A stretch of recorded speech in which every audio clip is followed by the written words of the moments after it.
Et cette fois, c'est pour de vrai. Nous avons Mehdi avec nous. Bonsoir Mehdi, ça va bien? Coucou, Bonsoir Mehdi. ça va? Salut tout le monde. Bah écoute, merci beaucoup d'être avec nous. Ça nous fait extrêmement plaisir que tu reviennes, puisque tu étais déjà venu il y a quelques temps où on avait parlé globalement un petit peu de tout ce qui était Pika Édition, de la plupart Yes. de vos licences, etc. Aujourd'hui, on se concentre uniquement sur une seule licence. Il y a des indices partout à l'écran, de tous les côtés. Tu feras gaffe, il y a un titan colossal pas loin de Ouais. toi. Je suis très fière de mon habillage. Je me balance des fleurs. Tu peux. Merci beaucoup. Et on a réutilisé du coup notre petit mochi Leviesque ici, voilà, qui est tout mignon. Ah oui, le petit mochi VIP aussi. Hop là, l'attaque des titans, un phénomène en France avec des ventes qui sont quand même parties très très loin, qui n'ont fait que croître avec le temps. On est sur un titre qui vient de se terminer et clairement qui a marqué l'histoire du manga en France. On est sur 34 volumes sortis en format normal. C'est vrai qu'il y a d'autres éditions qui existent chez Pika, comme l'édition Colossale, qui est un format Triple. triple carrément. Triple. Je n'avais pas bien vérifié. Exactement. Triple. Mais vous avez également des quantités de spin-off. Je l'ai découvert en préparant l'émission. J'ai fait ah, mais il n'y avait pas que Birth of Levi. Il y avait des tonnes et des tonnes d'autres petits spin-offs à droite et à gauche qui ont l'air en plus tous très intéressants. Je me dis mais le lore de l'attaque des Titans, déjà qu'il est dingue et massif dans l'histoire.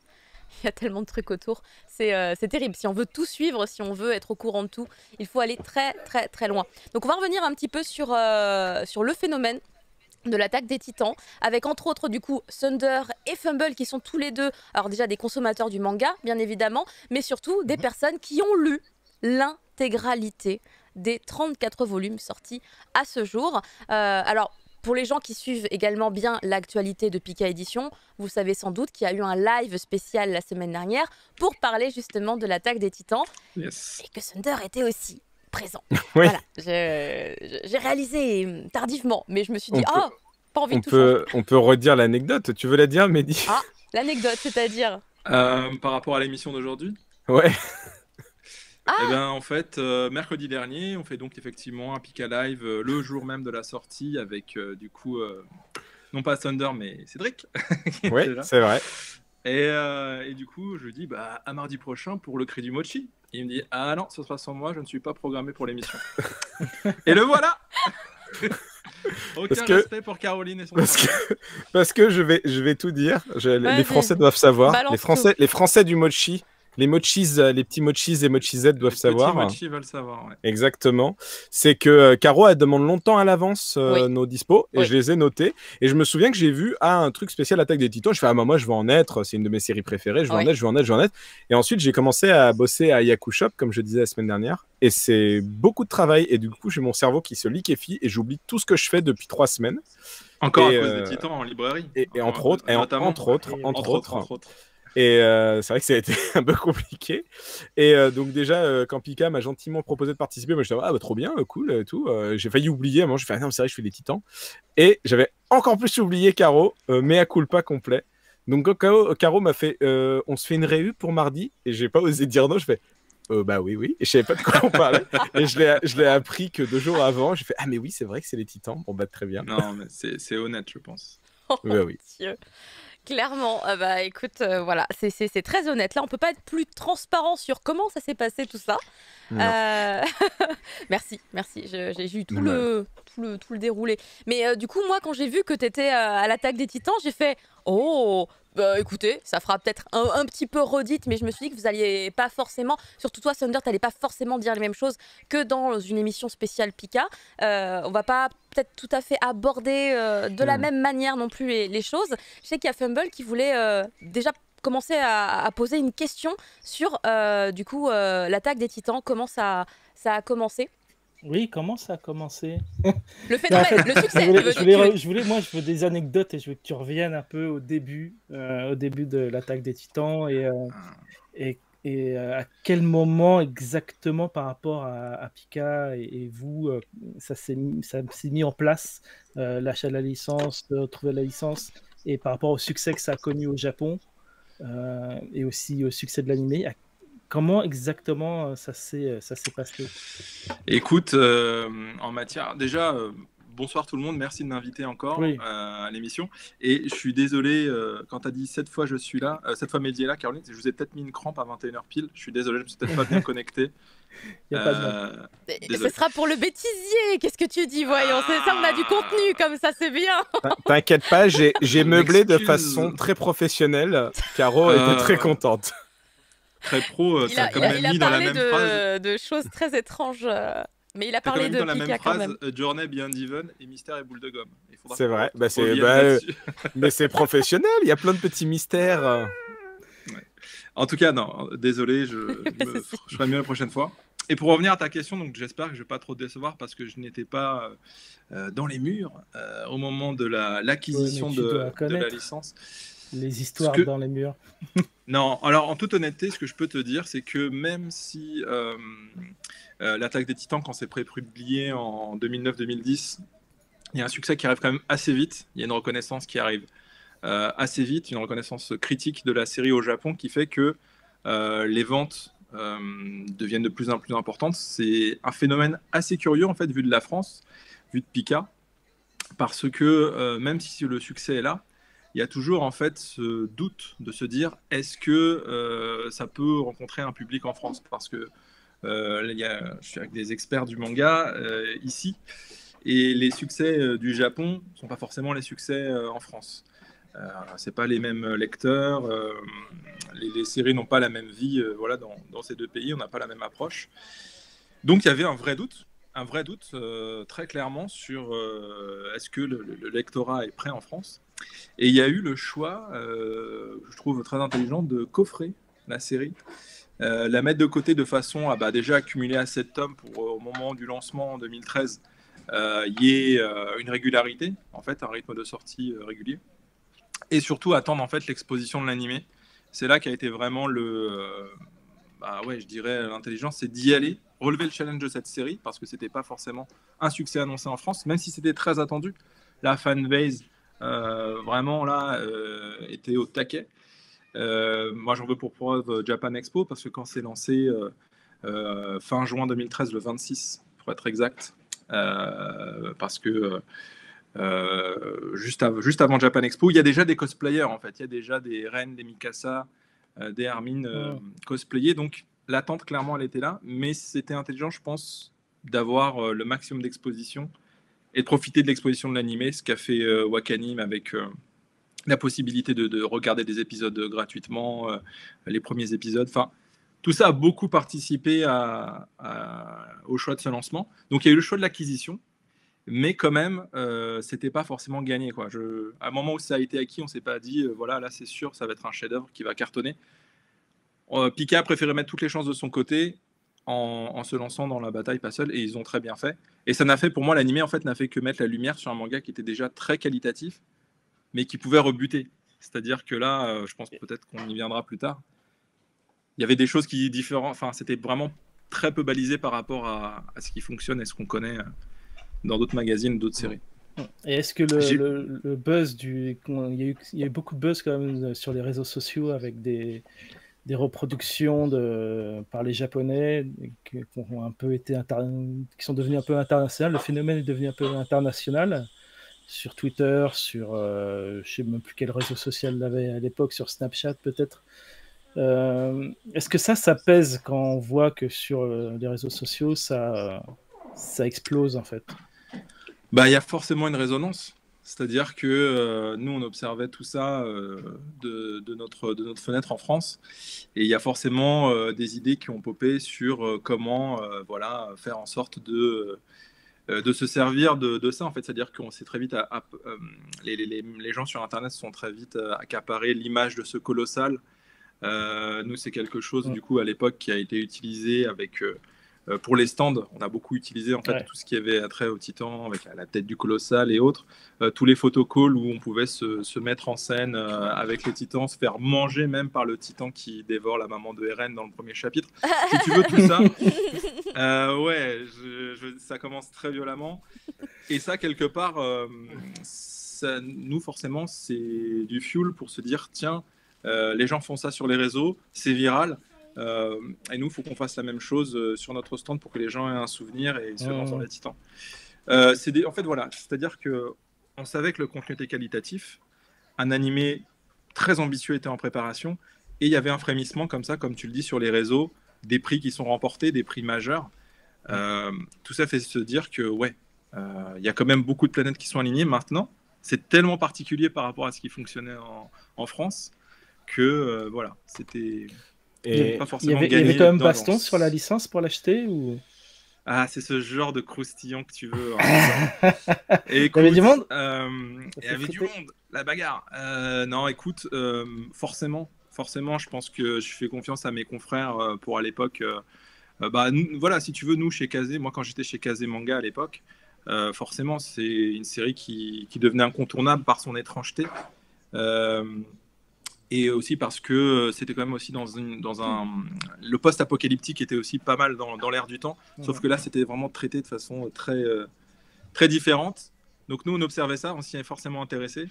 Je pense qu'à l'époque, oui, Pika ne devait pas être seul sur le coup. C'est pas comme de nos jours où là, n'importe quelle licence, tu as 5 éditeurs qui font une offre. Mais je pense que oui, forcément les gens étaient intrigués. Est-ce que le fait que ce soit pas un titre du Jump, ça a joué sur le fait qu'il y ait peut-être un tout petit peu moins de concurrence, même si je pense qu'il y en a eu quand même une assez, peut-être pas colossale non plus, mais pour l'époque, il devait y avoir quand même des gens prêts à mettre, tu vois, des chèques Même à sur la l'époque, table. je sais pas si le Jump était toujours prisé, mais c'est Bah pas. oui, parce qu'il y avait le Big Three, machin et tout. Enfin, le Jump, il a une image un peu spéciale. Mais c'était pas, je veux dire, c'est pas ce qui est maintenant, tu vois, où maintenant une licence arrive et t'as déjà 10 éditeurs sur le marché, ouais, tu mais vois. parce que ça a changé. Ça a changé avec le temps, même la manière d'acheter une série. C'était pas comme il y a 10 ans. Mais parce que je pense qu'il y a des avis qui peuvent être un peu biaisés, puisqu'on met beaucoup le Jump sur un piédestal, sur pas mal de choses. Et non, mais je dis pas que il faut pas. Je dis pas que c'est bien ni mauvais. Pour moi, c'est une constatation. Ouais, non, je sais. Je pense qu'il y a des gens qui mettent beaucoup sur un piédestal et du coup, n'étant pas un titre du Jump, mais regardez ce que ça a provoqué quand même. Est-ce que ça a joué ou pas du tout? En tout cas, nous, en tant qu'éditeur, finalement, on va s'intéresser à un manga avant tout pour sa qualité intrinsèque et ce qu'il dégage.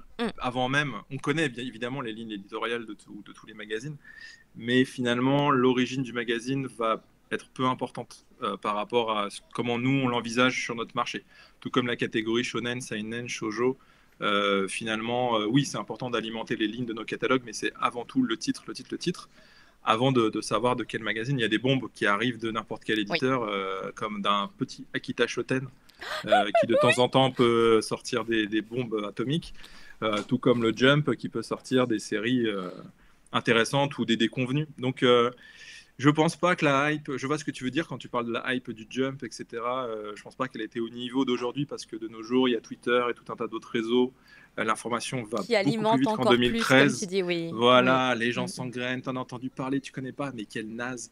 Enfin, tu vois, je pense que les gens s'engrainent vite. Tu vas au-delà de mon propos. À se dire, vite. Limite, tu vois, je trouve qu'il y a des séries qui démarrent à peine et déjà on les met très haut, avant même de connaître leur vie dans le magazine, dans le Jump ou autre. Donc, je pense que dans le cas précis des Titans, non, ouais, peu importait. Finalement, plus c'était un nouveau magazine, le Besatsu Shonen Magazine, c'était un magazine qui se lançait avec des auteurs plus ou moins connus, des stars au Japon, ou bien des newcomers comme Isayama. Donc, non, franchement. Après, peut-être, ouais. Non, je l'avais dit dans le live, mais le Besatsu, leur star pour le lancement, c'était un manga de chez Kiun qui s'appelle Animal Kingdom, en fait. Et le mangaka était déjà très réputé au Japon. Et à l'inverse, Isayama, comme dit Mehdi, c'était vraiment un newcomer, c'était sa première série, et il y avait peut-être la chance aussi que comme c'était un nouveau magazine qui tentait encore de trouver la ligne édito, ils n'ont pas été aussi durs qu'ils auraient pu l'être si le magazine avait été lancé et avait une longue ligne éditoriale. Isayama, c'est pas un coquin, parce que moi, on m'a dit que, alors j'ai plus les détails exacts, mais qu'il avait donné un script et puis finalement au dernier moment, quand le magazine se lance, il fait je vous ai bien eu, c'est pas ça, c'est ça qu'il faut donner en fait, ou un truc du genre. Exactement, en faisant des petits fucks, il faisait des petits fucks tout le temps, Caro. Il regardait les gars du Golden Chat. Je ne veux pas être associé à ces propos. Et tu as le droit. Mais effectivement. Non, c'est pas exactement ça, mais parlons plutôt de quelqu'un qui savait ce qu'il voulait, hein, et qui a toujours Oui. su ce qu'il voulait faire. Et effectivement, pour la petite anecdote, hein, voilà, ça, c'est un petit peu croustillant, Fumble.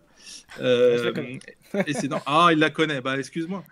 Donc dans l'édition collector, on a ce petit livret en fait qui regroupe les storyboards dont tu parles, Caro, Ouais. avec en fait les premières versions qui ont été soumis au comité éditorial du Besatsu Shonen et qui avaient été validées.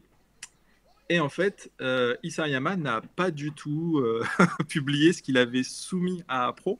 Et il a mis dans l'embarras son responsable éditorial, son Tanto, qui a dû en fait batailler pour approuver les nouveaux storyboards qu'avait fait Isayama. Et en fait, ce petit livret de 100 pages, pour la première fois, il est publié et ça permet d'en savoir plus sur les coulisses de la création des Titans. Et effectivement, comme tu le dis, à quel point ce gars-là un peu court-circuité le système, on va dire, de prépublication qu'on connaît pour une première œuvre. C'est du jamais vu. Couillu. C'est du jamais vu, ça. Ah bah, je ne connais pas d'autres auteurs en tout cas à avoir fait ça. Tu mettrais cette histoire dans généralement- Hitman, on n'y croirait pas en fait. Et généralement, même on s'en vante pas. Et lui, de façon très honnête et très humble, même des fois, il reconnaît ses erreurs. Alors peut-être pas dû faire comme ça, mais voilà, il avoue volontiers que il n'a pas fait les choses. En fait, l'attaque des Titans, ça rentre en rien dans les codes qu'on connaît, autant bien les codes de création que les codes narratifs, que les codes habituels du manga. Enfin, ça déroge à tellement de règles. C'est ça qui fait que, à mon avis, c'est le phénomène qu'on connaît tous. Alors Isayama, c'est aussi, on va dire, un trait un peu particulier en termes de dessin. J'arrive voilà, sur une des pages de ce premier tome. Je pense un des plus marquants. Dès le tome 1, en fait, on entre dans un univers, dans une ambiance, puisque du coup, au cas où il y aurait des gens qui découvriraient l'attaque des Titans ce soir, rapidement le pitch, c'est un monde un peu post-apo, comme nous expliquait effectivement Mehdi, où en fait, on a des jeunes qui vont voir leur ville complètement détruite par des titans qui arrivent dans la ville, des familles détruites, des trucs bien trash à base de titans qui bouffent des humains. Et on voit tout. On est, oh mon Dieu, c'est très très dur, très violent. Et donc c'est assez terrible. Et on va suivre du coup le parcours de quelques enfants rescapés de cette terrible situation qui vont du coup alimenter une espèce de haine et construire une vengeance face à ces titans en se disant le jour où on les recroise, on les tue. Et ils vont du coup se faire engrainer dans les forces armées qui attaquent les titans, qui défendent en tout cas la population des titans. Il y a plusieurs corps, il y a le corps du bataillon d'exploration, enfin il y a plusieurs factions. Du coup, on va les voir un peu évoluer là-dedans. Et mon Dieu, ça, c'est même pas un millième du scénario. C'est tellement c'est dense et incroyable. Et pour moi, Isayama, au-delà de son scénario, et c'est donc très, très personnel comme feeling, mais son trait, son dessin, que beaucoup qualifient finalement de pas très joli, mais moi, je l'avais jamais regardé. Vraiment trop, puisque j'ai surtout été une spectatrice de l'animé. Mais je trouve son dynamisme, il a vraiment un talent, enfin c'est pas un talent évidemment puisqu'il a dû beaucoup s'entraîner, beaucoup travailler pour y arriver, mais je trouve qu'au niveau des perspectives, au niveau de tout ce qui est anatomie, dans la perspective également, le gars il s'en sort mais comme un fou. Alors du coup je sais pas, le dynamisme dans les combats, regardez, la tension palpable dans cette course folle, je sais pas en fait finalement qu'est-ce qu'on reproche à son trait, c'est qu'il a pas des grands yeux avec des étoiles dans les yeux. Remets la page avec le colossal. Voilà, celle-là. En fait, celle-là, elle est intéressante, je trouve, parce qu'elle montre ce que les gens voient comme faiblesse et la force d'Isayama. Si tu regardes les traits, en fait, des personnages sur la gauche du bataillon, oui, à droite, pardon. Les personnages du bataillon, tu vois qu'il y a des petites erreurs d'anatomie, tu vois qu'il y a des faiblesses des fois dans le trait, des petites maladresses. Il l'a reconnu lui-même, qu'il avait beaucoup de mal à dessiner et enfin, c'est ce qui lui prenait le plus de temps, c'était de redessiner encore et encore pour arriver au niveau qu'il voulait. Non, mais quand on me dit c'est pas beau, je m'attends pas à ça. Attends, laisse-moi finir ma modeste analyse d'image. Donc tu vois ces différents visages avec des profils un peu foirés Et à la fin, qu'est-ce que tu vois? Donc, je vais vous épargner les petites images sur le côté, mais on va prendre la plus grande des cases. On a un travail de composition fait avec des lignes de fuite qui marchent très bien. On a une composition de 3/4 qui, elle, est très réussie par rapport, justement, si on regarde Annie ou Rainer, qui sont un peu moins fonctionnels. Mais il y a aussi énormément de détails qui sont travaillés. Il y a un dynamisme qui est créé par les fumées. Qui sont organiques, très organiques, et ça aussi c'est un truc qui est intéressant, parce que beaucoup de ce genre d'effets sont souvent donnés à des assistants, et ça se sent. Alors là, je sais pas si c'est lui qui a fait la fumée ou si c'est son assistant, mais en tout cas, le travail combiné marche très bien pour que ça ait l'air uni. Et tu as le travail de composition d'Eren avec son anatomie, en fait, sans aucune trame, avec un seul dessin, tu vois des mouvements, en fait. Oui. Et la force d'Isayama, elle est là, moi je trouve, c'est qu'il a un dynamisme et une façon de cadrer que très peu de mangaka ont, et qui fait que beaucoup de gens ont reproché les maladresses anatomiques, les maladresses de dessins très formels, et sont passés à côté de tout ce qui fait le charme. Et on en parlait en off la dernière fois avec Midi, mais les combats sont quand même des grosses leçons de mise en scène de combat pour beaucoup, je pense, de mangas, et beaucoup de mangas. Ah, voilà, ça a l'air incroyable cette planche-là, quoi, en termes de dynamisme. Moi j'étais bluffée quand je suis tombée sur cette. Après, peut-être qu'effectivement, c'est Pika Édition qui m'a fourni les planches. Il y a peut-être une bonne sélection de planches, hein, évidemment aussi, mais du coup, sur les planches que moi j'ai réceptionnées, j'étais quand même un peu sur le cul tout le temps. Même là à droite, en fait, la partie à droite qui sont donc 2 pages, hein, il y a un bout d'une page et une autre page en entier. Là aussi, vraiment, Isayama pour moi a un talent quand il déplace Levi à toute vitesse qui se jette, tu vois, sur le titan féminin. Vraiment le regard, le visage, on le voit, il est happé par le vent de sa vitesse. C'est le travail de mise en scène. Je pense que là, Thunder a vraiment très bien résumé, surtout sur la double page d'avant avec le colossal. Ouais. Et les humains, c'est que je pense qui perturbait particulièrement les gens, c'est le chara design. C'est-à-dire que le chara design, effectivement, il est assez loin des standards habituels des mangas qui marchaient à l'époque et qu'on connaît, et voilà. Par contre, pour le creature design, pour les titans et ce qui transmettent comme sentiment de gêne et d'horreur qui marque, là par contre, son style, il pouvait pas y avoir un meilleur style que le sien pour insuffler ça à ces monstres qu'on n'a jamais vus en fait dans le manga, voire dans la BD, ces espèces de zombies géants aux expressions très humaines en fait, aux mouvements imprévisibles à l'origine dont on ne sait rien. En fait, ce sentiment de peur et d'angoisse, ça il le dit clairement, c'est qu'il n'a pas voulu puiser dans n'importe quel dans un folklore connu de tous. En fait, il a voulu créer ses propres monstres. Et pour ça, son style graphique l'a énormément servi. Et lui a énormément servi. Et comme vous le disiez, voilà, sur le dynamisme des scènes, sur l'impression de, ce gigantisme en fait, là aussi, le pied du titan féminin sur le point de se poser sur un membre du bataillon en train de s'enfuir. Enfin, ça, faut pas me dire que c'est mal dessiné, quoi, les gars. C'est vraiment. Et là, on est quoi? C'est le tome 4 ou quelque chose comme ça. Enfin, c'est très tôt dans la série, mine de rien. Je pense que voilà, il faut, si on est rebuté par certains aspects, et c'est tout à fait justifiable parce que c'était très nouveau à l'époque, il faut quand même se laisser une chance d'aller plus loin et d'être happé par des scènes comme celle-ci.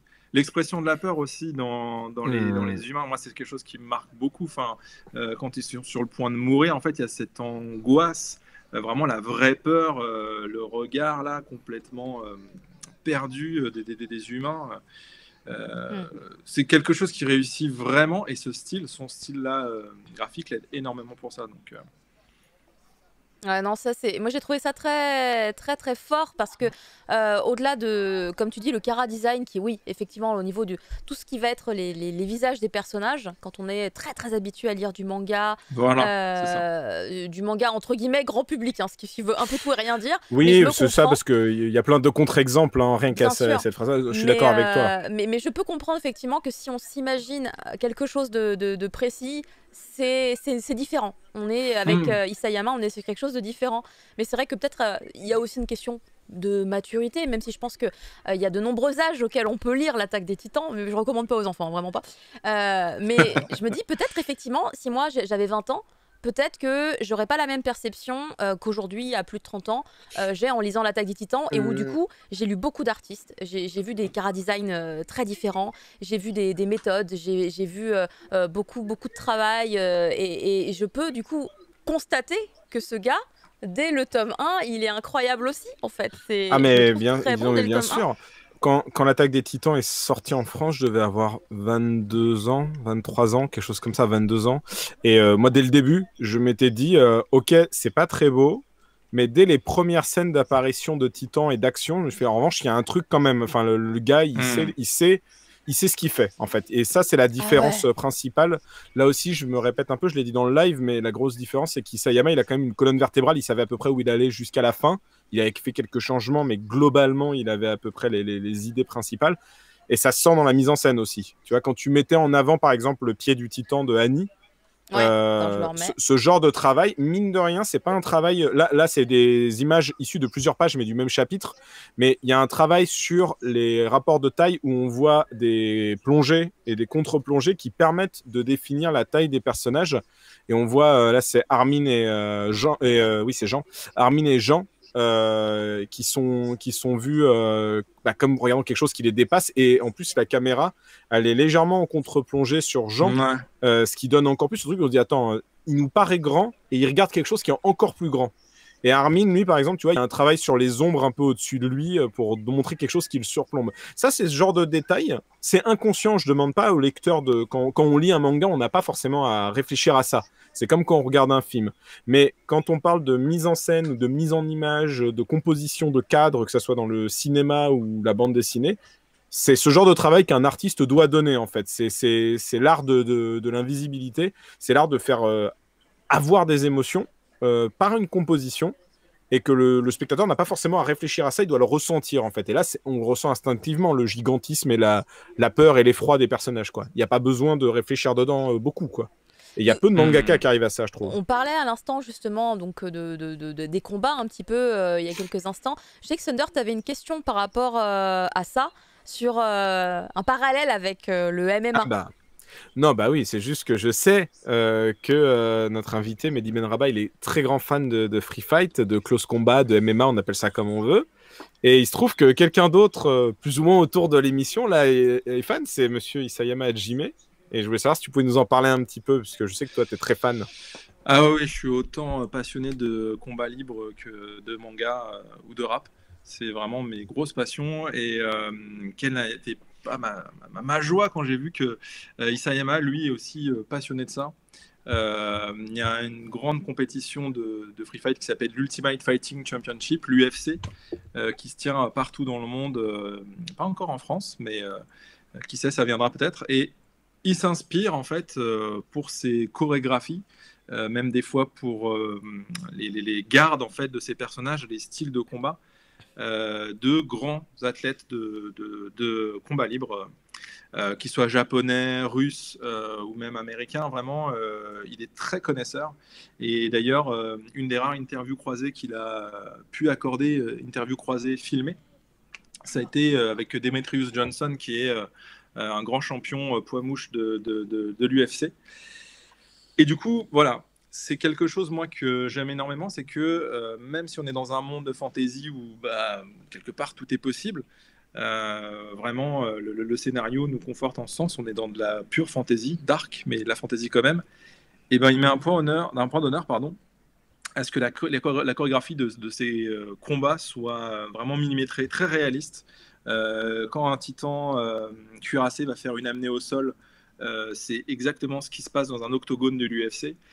Quand Annie a une garde box taille pour asséner un low kick, qu'elle soit en forme humaine ou en forme titan féminin, c'est exactement le mouvement, le placement du pied et du bassin pour fouetter le pied et porter un vrai coup. C'est une valeur ajoutée en fait qui fait qu'on parle, je pense, à 80% de l'Attaque des Titans pour son scénario, la qualité de son écriture, la psychologie et l'histoire de chacun des personnages, mais on parle tellement peu en fait de ces scènes d'action qui elles aussi sont à part en fait. C'est-à-dire que moi ça me touche pas particulièrement parce que je suis fan comme lui, et même des fois je reconnais des combattants à travers les designs et les poses de certains. Franchement, ouais. Comment Reiner en mode colossal, donc dans le deuxième affrontement qu'il fait avec Eren, quand Eren arrive à solidifier ses phalanges là, pour avoir des espèces de points américains, je crois que c'est au tome 18 ou quelque chose comme ça. Les coups qu'assène le colossal, le titan cuirassé, c'est typiquement des crochets larges c'est l'école russe en fait de combat libre. Il y a énormément de combattants comme Sergei Kharitonov, Emelianenko Fiodor, son frère Alexander, qui sont en fait des immenses champions qui l'ont été aussi au Japon, parce qu'avant l'UFC, il y a eu le Pride Fighting Championship, qui à mon avis, là aussi, Hajime Isayama il a dû assister à tous les combats, tant il représente ça. Et ce cuirassé, quand il assène son coup, c'est un crochet large, comme les Russes en assènent dans l'octogone ou dans les rings de combat libre. Et je trouve que ça aussi, c'est pas laissé au hasard. En fait, dans les Titans, il n'y a rien qui est laissé au hasard. Je pense qu'on peut faire 2 heures d'émission sur le scénario, sa profondeur, sa trajectoire, qu'on aime ou qu'on n'aime pas. C'est une lecture marquante. Mais les combats aussi, ils sont ouf.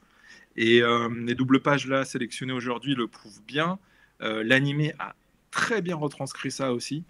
Et là-dessus, il y a également la réponse des humains. Parce qu'ils ne sont pas si démunis que ça, ces humains, avec leur matériel tridimensionnel, et des scènes d'anthologie comme celle de Levi qui rebondit de titan en titan pour enfin atterrir sur le titan bestial et lui découper les doigts en un clin d'œil. Enfin, l'action, le dynamisme et tout, comment il cogite ça, en fait, tout est pensé. Tout est pensé, et même la chorégraphie de ses combats. Donc, c'est vrai que je tiens toujours à le souligner. Alors, c'est pas parce que j'ai mon physique là que je suis un gros bourrin. Non, non, je sais absolument apprécier son scénario, et c'est avant tout pour ça, je pense qu'il fallait acquérir ce titre. Mais l'action est vraiment, vraiment pas en reste. Et en ça, ça peut peut-être aussi convaincre des gens de se dire, oh là là, on en fait trop des caisses sur le scénario, je vais être déçu.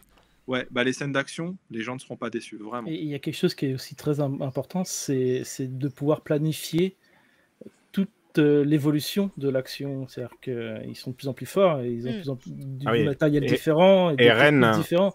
Et Ren, c'est impressionnant aussi, comment il sait pas se battre au début, même en titan, et que petit à petit, il apprend à se battre. Et de savoir planifier, de savoir quelle action tu vas avoir sur toute la durée de l'histoire, et de pouvoir la distiller comme ça au fur et à mesure.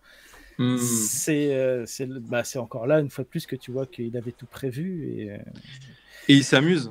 Il s'amuse aussi avec le cadre, avec son univers. Là, les planches qu'on voit, c'est Eren et Annie dans cette forêt, donc ils sont gênés par les arbres. Ils peuvent pas en fait se battre comme pleinement. Voilà, l'élément, le cadre, et puis après leur deuxième affrontement en pleine ville. Donc là, avec le gigantisme des titans, les maisons qui volent en éclats. Et puis l'évolution de la technologie aussi, et puis quand tu as un petit peu tout cet aspect un peu western qui débarque au bout d'un moment. Et, avec Kenny. Avec Kenny, et puis les nouvelles technologies qui sont issues des énergies qu'ils trouvent et tout, ça change la donne en permanence. Et il s'en sert très bien pour... c'est vraiment étonnant, quoi. Donc, grand Hajime Isayama, un grand fan de MMA, et je rêve de le rencontrer pour parler de ça. Genre, c'est qui ton combattant préféré? J'en rêve. Comme tu le disais, Mehdi, effectivement, je pense que l'animé qui est arrivé donc très rapidement, finalement, après la publication du manga en France, a permis de dynamiser peut-être encore plus, alors déjà le rendu global du titre, mais de coup alors pour le coup créer un chara design qui là pour le coup a convaincu tout le monde, puisque du coup je fais partie des gens qui se sont intéressés à l'attaque des Titans juste à cause du chara design. C'est-à-dire le chara design de l'attaque des Titans, je te jure. Et en fait, en vrai, ce que j'ai trouvé aussi très intéressant, c'est aussi la diversité dans la possibilité de le retrouver. Avant, c'était Wakanim. Je crois que ça a été les premiers à récupérer l'attaque des Titans. Mais très rapidement, derrière, il y a eu Netflix qui a proposé la saison 1. Et c'est grâce à Netflix que j'ai découvert l'attaque des Titans il y a donc très longtemps. Et vraiment j'ai été bluffée parce que c'était beau. Alors Wit Studio, ils font des trucs de fifou, hein, mais c'était beau. Et évidemment, vous imaginez le début. Le début, on n'a même pas, on sait même pas la vraie histoire. Le début, c'est même pas encore la vraie histoire de l'attaque des Titans, mais on s'attache aux personnages qu'on rencontre, on leur donne une voix également. Je sais pas si d'ailleurs, c'était une question de Thunder, ça, par rapport au seiyuu. Je vais pas te la voler. Je te laisse poser la question par rapport au choix des seiyuu. Oui, non, je disais que une anecdote qui avait été révélée par Hajime Isayama, et je veux bien si tu en as un peu plus à nous donner, il disait que l'animé lui avait quand même amené quelques trucs, et l'un des premiers trucs, c'est que le seiyuu d'Eren, en fait, avait permis à Isayama de cristalliser comment il imaginait Eren, en fait, sa mentalité, sa personnalité, même des fois la manière dont il va se comporter dans le manga par rapport à la voix. Tout à fait, c'est exactement ça. Et là encore, ça en dit long, je trouve, sur le grand monsieur qu'est Isayama, parce que ça, il le reconnaît volontiers. C'est avec son personnage principal, Eren, qu'il avait le plus de mal. C'est-à-dire que c'est pour ça qu'en fait Eren est aussi maladroit dans le manga, qui fait des choix qui sont bien souvent les mauvais au début. En fait, il avait du mal à gérer Eren et tout simplement ce qui pouvait le motiver, et pas juste un désir de vengeance, de venger sa maman et d'exterminer tous les titans. En fait, il avait un peu de mal à diriger la trajectoire de ce personnage, et le travail qu'a effectué le doubleur sur l'animé l'a beaucoup aidé en ce sens. En fait, il a réussi à insuffler à Eren ce qui manquait, ce que Isayama n'arrivait pas à se représenter. Il a été beaucoup plus à l'aise, et d'ailleurs je crois que c'est son personnage préféré, avec un personnage comme Jean, qui a des réactions plus normales en fait dans tout ce bataillon de malades mentaux beaucoup trop puissants. C'est finalement lui qui est peut-être l'un des plus faibles, qui a les réactions les plus humaines, les plus réalistes, et finalement voilà, c'est avec ce personnage qu'il était le plus à l'aise. Et là aussi, reconnaître qu'en fait l'animé, qui bien souvent est considéré comme simplement un levier pour favoriser les ventes de mangas au Japon, finalement, lui, il considère que l'animé fait partie intégrante du succès de son œuvre, qu'il a grandi en fait dans son processus de création grâce à l'animé. Quel auteur de manga reconnaît ça en interview, honnêtement? Il y en a sûrement, hein. Peut-être je connais pas tout, j'ai pas lu toutes les interviews des mangaka qui sont données, mais reconnaître à ce point que le studio a fait un travail assez génial pour lui l'aider dans son propre processus créatif, respect monsieur, quoi. Et ce que je voulais dire aussi, c'est que, comme tu le disais, Caroline, le chara design, l'approche en fait de l'animé est beaucoup plus, comme on pourrait dire, conventionnelle, balisée. Standard, ouais. Et standard, ouais. Enfin, mais attention, j'ai rien contre le standard. À partir du moment où il est bien exécuté, c'est nickel. Et là, ça a été le cas, et plus que le cas, ils ont vraiment, ils sont appropriés l'univers des Titans et on en fait quelque chose de plus accessible en fait, je pense. Et c'est souvent par cette porte-là en fait que les gens découvrent l'attaque des Titans. Moi, le premier, parce que je connaissais la publication dans le Shonen Mag, mais j'y ai vraiment goûté à partir de l'animé, au poste que j'occupais à l'époque. Voilà, j'étais plus de loin. Et je trouve ça bien parce que finalement, ça a mis la lumière sur le manga et tout ce qu'il a de spécifique. C'est-à-dire que l'animé, voilà, c'est une très bonne porte d'entrée, mais quand on lit le manga, on voit qu'il y a un trait qui plaît ou qui plaît pas, mais qui est, comment dire... organique, on disait. Organique, il y a une expression à la mode en ce moment, il y a un supplément d'âme, en fait, dans le graphisme, je trouve, de Hajime Isayama. Il y a quelque chose de palpable, en fait, d'organique dans la fumée, comme tu le disais, dans les expressions, la détermination, soit d'un humain quand il veut charcler un titan, ou juste la peur parce que ça y est, il vit ses derniers instants. C'est d'ailleurs, moi, c'est pour ça que je suis moins fan de l'animé, par exemple. Je trouve que l'animé a aplani toutes les aspérités et choses qui rendent le manga unique. Mikasa, par exemple. Mikasa, je la trouve quelque part assez désirable dans l'animé. Elle est plutôt... c'est pas la garçonne, c'est pas le soldat. Exactement, porte-flingue de RN qu'on voit dans le manga. Du coup, c'est une autre approche, et les deux approches, en fait, en vérité, elles se complètent. Et là où je pense que ça a beaucoup aidé le manga, c'est qu'il y a eu un temps beaucoup trop infini pour les gens entre la saison 1 et la saison 2. Mais voilà, il fallait le temps qu'il fallait pour faire une saison de qualité. Ils ont pris leur temps, et ça, forcément, ça a joué en faveur du manga qu'on publiait. Si les gens voulaient la suite de la saison 1, à l'époque, eh ben, il fallait nécessairement lire le manga. Et ça, on va pas se mentir, ça a été un levier vraiment...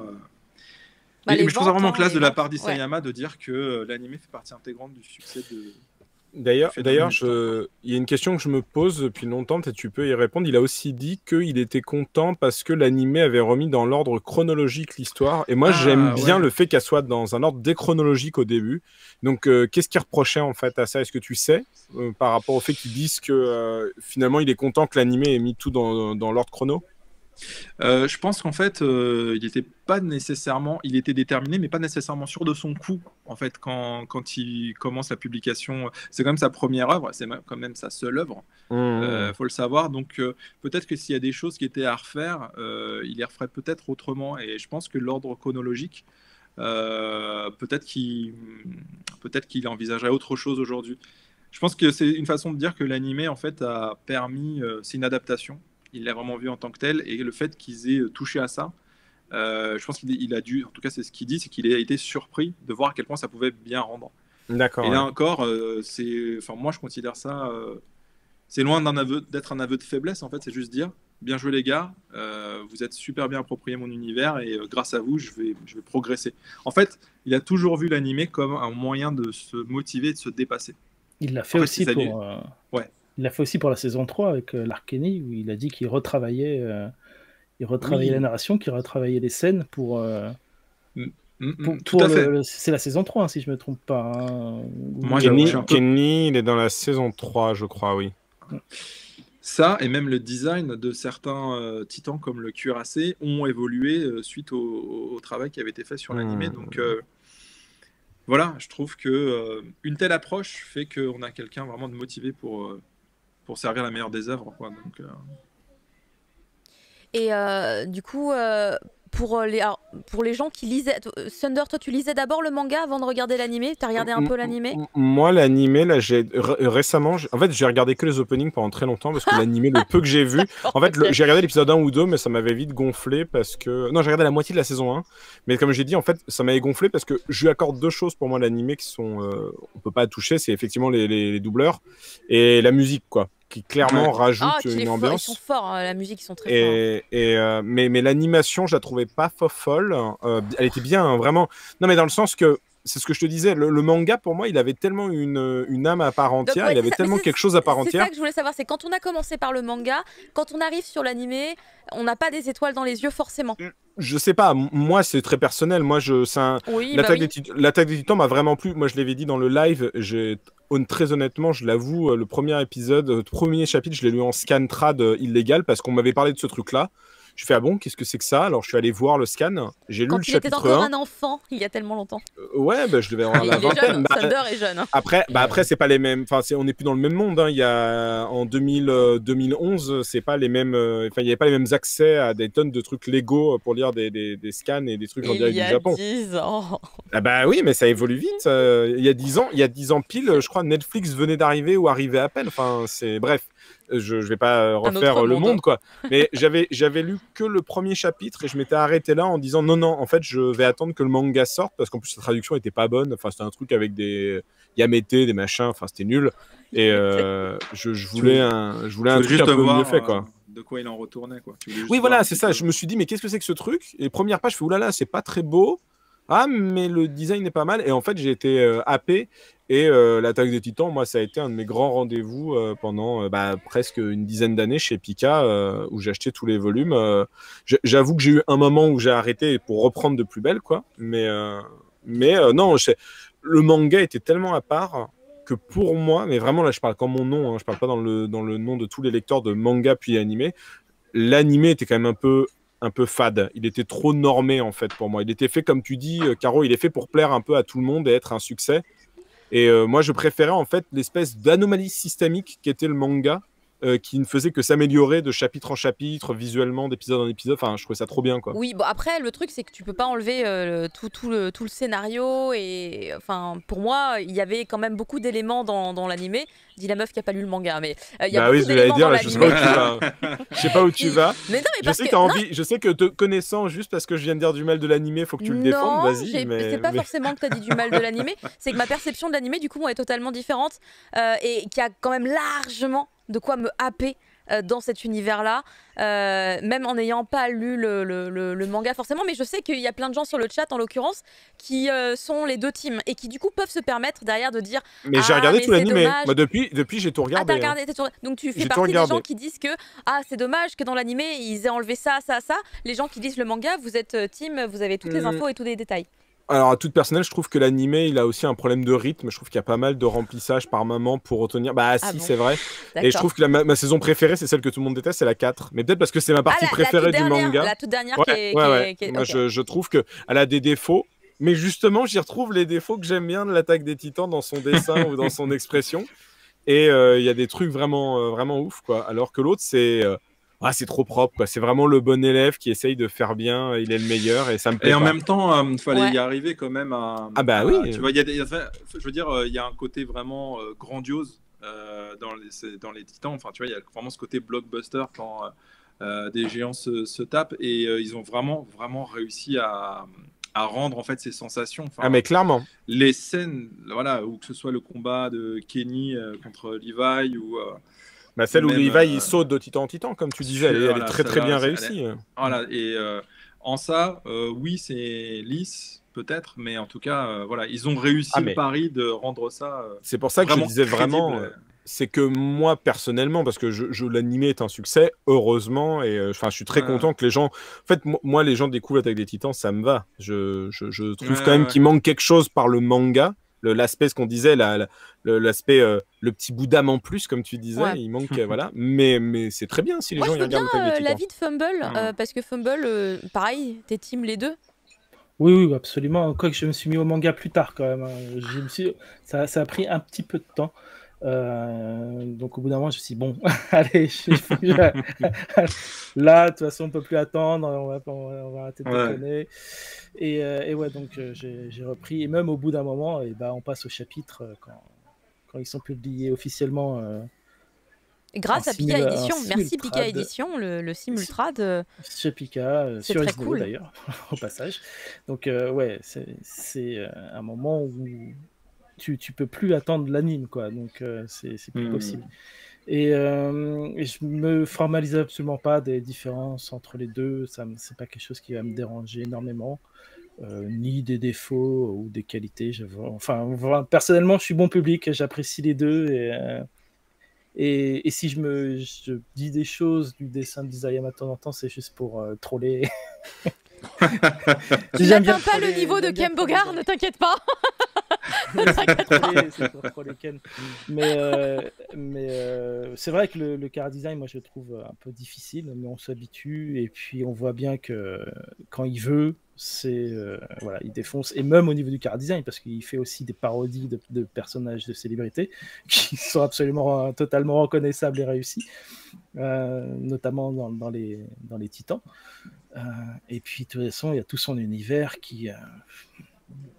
voilà, son univers est absolument incroyable et j'ai pas lu les spin-offs et je vais les lire parce que je me rends compte qu'il y a beaucoup de choses qui sont justement occultées, qui sont par exemple toute l'histoire des Ackerman et tout ça. Qui sont Moi, Birth of Levi, je vais me Voilà. les faire là, les Birth dans of Levi. la série principale, dans le manga principal et dans l'anime, si tu regardes que l'anime, toute l'histoire des Ackerman. Bah oui. C'est des quand indices, même, il y a 3 tu te demandes indices un peu, et tu mais fais finalement, c'est qui ces gens-là? débrouille-toi. Donc, ouais. je ne peux que conseiller de lire les mangas en plus de l'anime. Mais est-ce que tu as vu le nombre de spin-offs qu'il y a? Il y en a genre limite une dizaine, quoi. J'exagère un peu, hein, mais il y a genre Là, 10 il y a spin-offs. Lost Girl, Il y en a pas Birth mal. of Levi, Before the Fall, Attack on Titan High School, là, la Ouais. version parodique. Je les ai- Junior High School, Junior High School, ouais. Alors ça, Et par contre, il y a c'est le quoi? truc Il y que a je les déteste. romans. Mais ça a l'air trop bien, High School, t'es fou? Ça a l'air trop bien. J'ai Y jamais a pas un accroché au animé, bonus High School. y a pas un animé de Jamais. High School aussi d'ailleurs? Si, et l'opening, il est génial d'ailleurs, parce qu'il est chanté, Oh il me là. semble, par les mêmes gars qui font les premiers openings. Et ça a un truc d'épicness de ouf, alors que C'est je crois que Sound c'est pas du tout Horizon? épique. Sound Il me Horizon? semble. Il me semble. Il me Ils font des trucs dingues comme ça? Oh là Il me là. C'est un semble de délire. mémoire. En fait, c'est un délire qui est vraiment dans le l'imaginaire de Isayama, il a ce côté très parodique, comme tu le disais, Fumble, de son propre univers, en fait, de l'humour, comme ça, qui fait que ça a généré ce spin-off, mais qui est une totale parodie, et qui est vraiment à part dans tous les spin-offs, qui, eux, enrichissent vraiment l'univers. Et je pense qu'il faut tous les conseiller si on veut en lire plus sur les Titans, mais particulièrement Birth of Levi, parce que déjà il y a beaucoup de spin-offs, mais souvent ils sont en cours. Les Lost Hot Girls et Birth of Levi, c'est juste 2 tomes. Et Birth of Levi, quand même, il se concentre en fait sur comment Levi en est arrivé à intégrer le bataillon d'exploration. Voilà, sa rencontre avec Erwin des bas-fonds, là où il en est dans le manga. Donc rien que pour ça, si on veut du charisme, du personnage bien badass, c'est disponible et il faut le lire. Et Before the Fall, c'est une série au plus long cours qui, elle, vraiment se passe 80 ans avant les événements de l'attaque des Titans et qui montre en fait comment l'humanité était avant d'avoir complètement mis au point le mécanisme de déplacement tridimensionnel. Donc on les voit très démunis, encore plus démunis que dans la série principale. Mais ce que j'adore aussi, et dans ce manga, vraiment c'est bien retranscrit également, c'est le répondant de l'humanité. C'est la détermination de certaines personnes à dire on va pas se laisser faire. C'est aussi développé dans le roman Before the Fall, dont est adapté le manga d'ailleurs, là aussi qui revient sur ça. Et Archmistress of the City, le dernier roman, c'est plus comment l'humanité s'organise dans les murs face à la menace, parce que il y a 2 raccourcis très simples que je fais souvent quand je parle d'attaque des Titans pour impacter les gens, mais c'est des raccourcis que j'assume et qui sont justifiables. C'est le raccourci à Walking Dead, parce que dans cette série, en fait, il y a une menace extérieure dont on sait peu de choses, c'est les Titans, tout comme à l'instar des zombies dans Walking Dead. Et finalement, ce qui est le plus intéressant, c'est pas vraiment cette menace extérieure, mais plutôt comment l'humanité réagit une fois qu'elle est acculée. Il y a plusieurs corps armés en fait dans ce qui reste de l'humanité, et c'est très intéressant de voir comment les uns réagissent pour leurs pommes ou dans l'intérêt de la population, les stratégies militaires qui en découlent, les trahisons, les bassesses en fait de l'humanité. Et ça c'est très bien retranscrit dans Archmistress, l'un des romans spin-off. En fait c'est un univers tellement propice au développement. Moi, mon spin-off préféré, c'est les dernières pages en Next Time, les faux Next Time de chaque fin de volume, où t'as un faux... parce que Caro, tu lis pas le manga, non, du coup. Non, mais je sens que je suis en train de rater un truc énorme. à la fin, en fait, de chaque volume, dans le prochain volume, ce que vous aurez. Et donc, il te montre un croquis du prochain volume, mais un truc vraiment en préparation, et un ému. Mais juste avant, il a fait 2 pages d'un faux Next Time où ça se passe dans une école, genre dans un lycée, où tous les rôles sont redistribués. Genre Rainer, c'est le quarterback, tu vois, c'est Annie, je crois qu'elle est Pom-Pom Girl avec Historia. Enfin, bref, ils ont tous des rôles un peu chelous. Et Eren, c'est le gars lambda. C'est le mec un peu lambda qui vient d'arriver et tout le monde essaie de l'avoir dans son camp et tout. Et c'est trop bien fait parce que plus l'histoire évolue, plus l'intrigue de ces doubles pages évolue, et donc quand par exemple un personnage trahit un autre, et ben c'est remis en scène dans ces doubles pages là. Et je ne révèle pas parce que voilà, mais dans le dernier tome, la conclusion de cette histoire spin-off, elle est incroyable. Incroyable. Ah, elle est vraiment trop bien. Fumble, est-ce que t'as aimé? Ah pardon, pardon. Non, voilà, il peut pas dire. Non, mais je suis pas fan en fait. C'est vrai, putain. Non, bon, Fumble ne parle pas. Mehdi, tu allais dire quoi qui allait sûrement être plus intéressant que Fumble? Oh, le clash. Te laisse pas faire, Fumble. Bon, en fait, non, c'est intéressant ce que tu dis, parce que finalement, c'est ça la dernière histoire bonus qui conclut vraiment les Titans.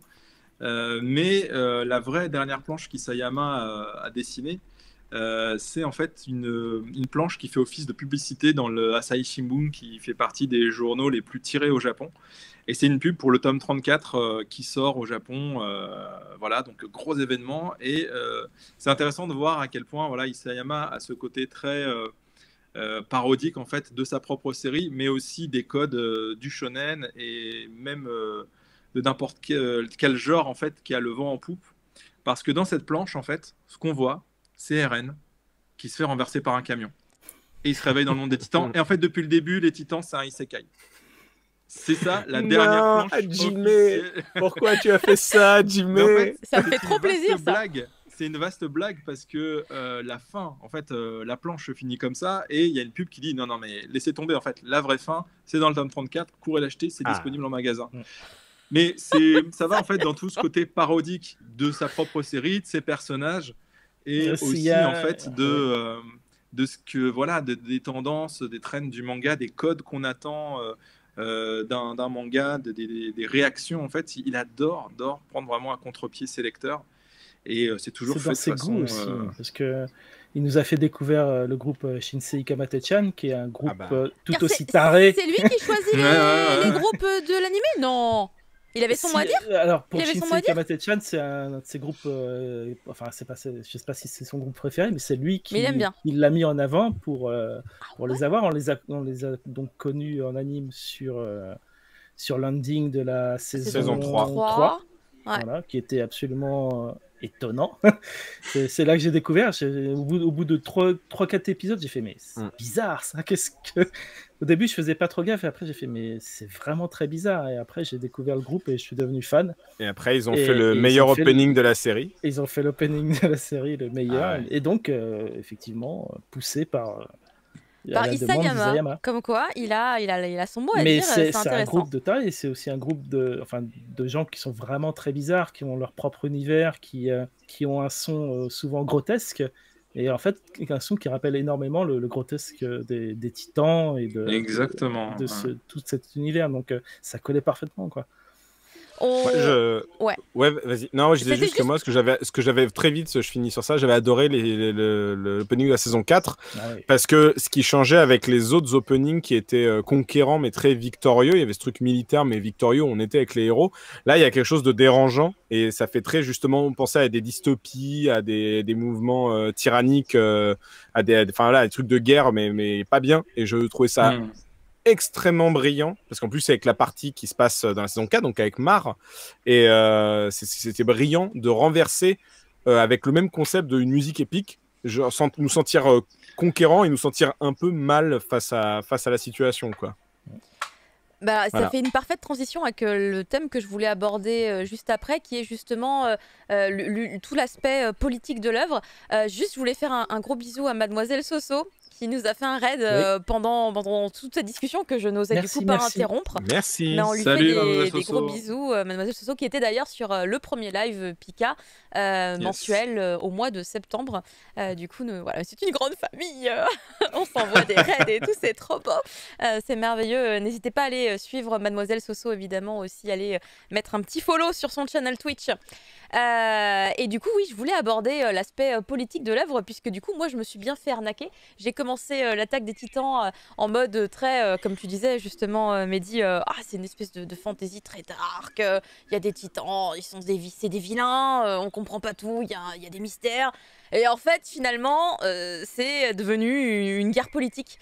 Avec qui c'est qui aura la plus grosse, qui c'est qui peut exterminer l'autre, beaucoup de pression, et je trouve un parallèle incroyable avec, pourquoi pas, une réalité très, très, très, très proche de la nôtre.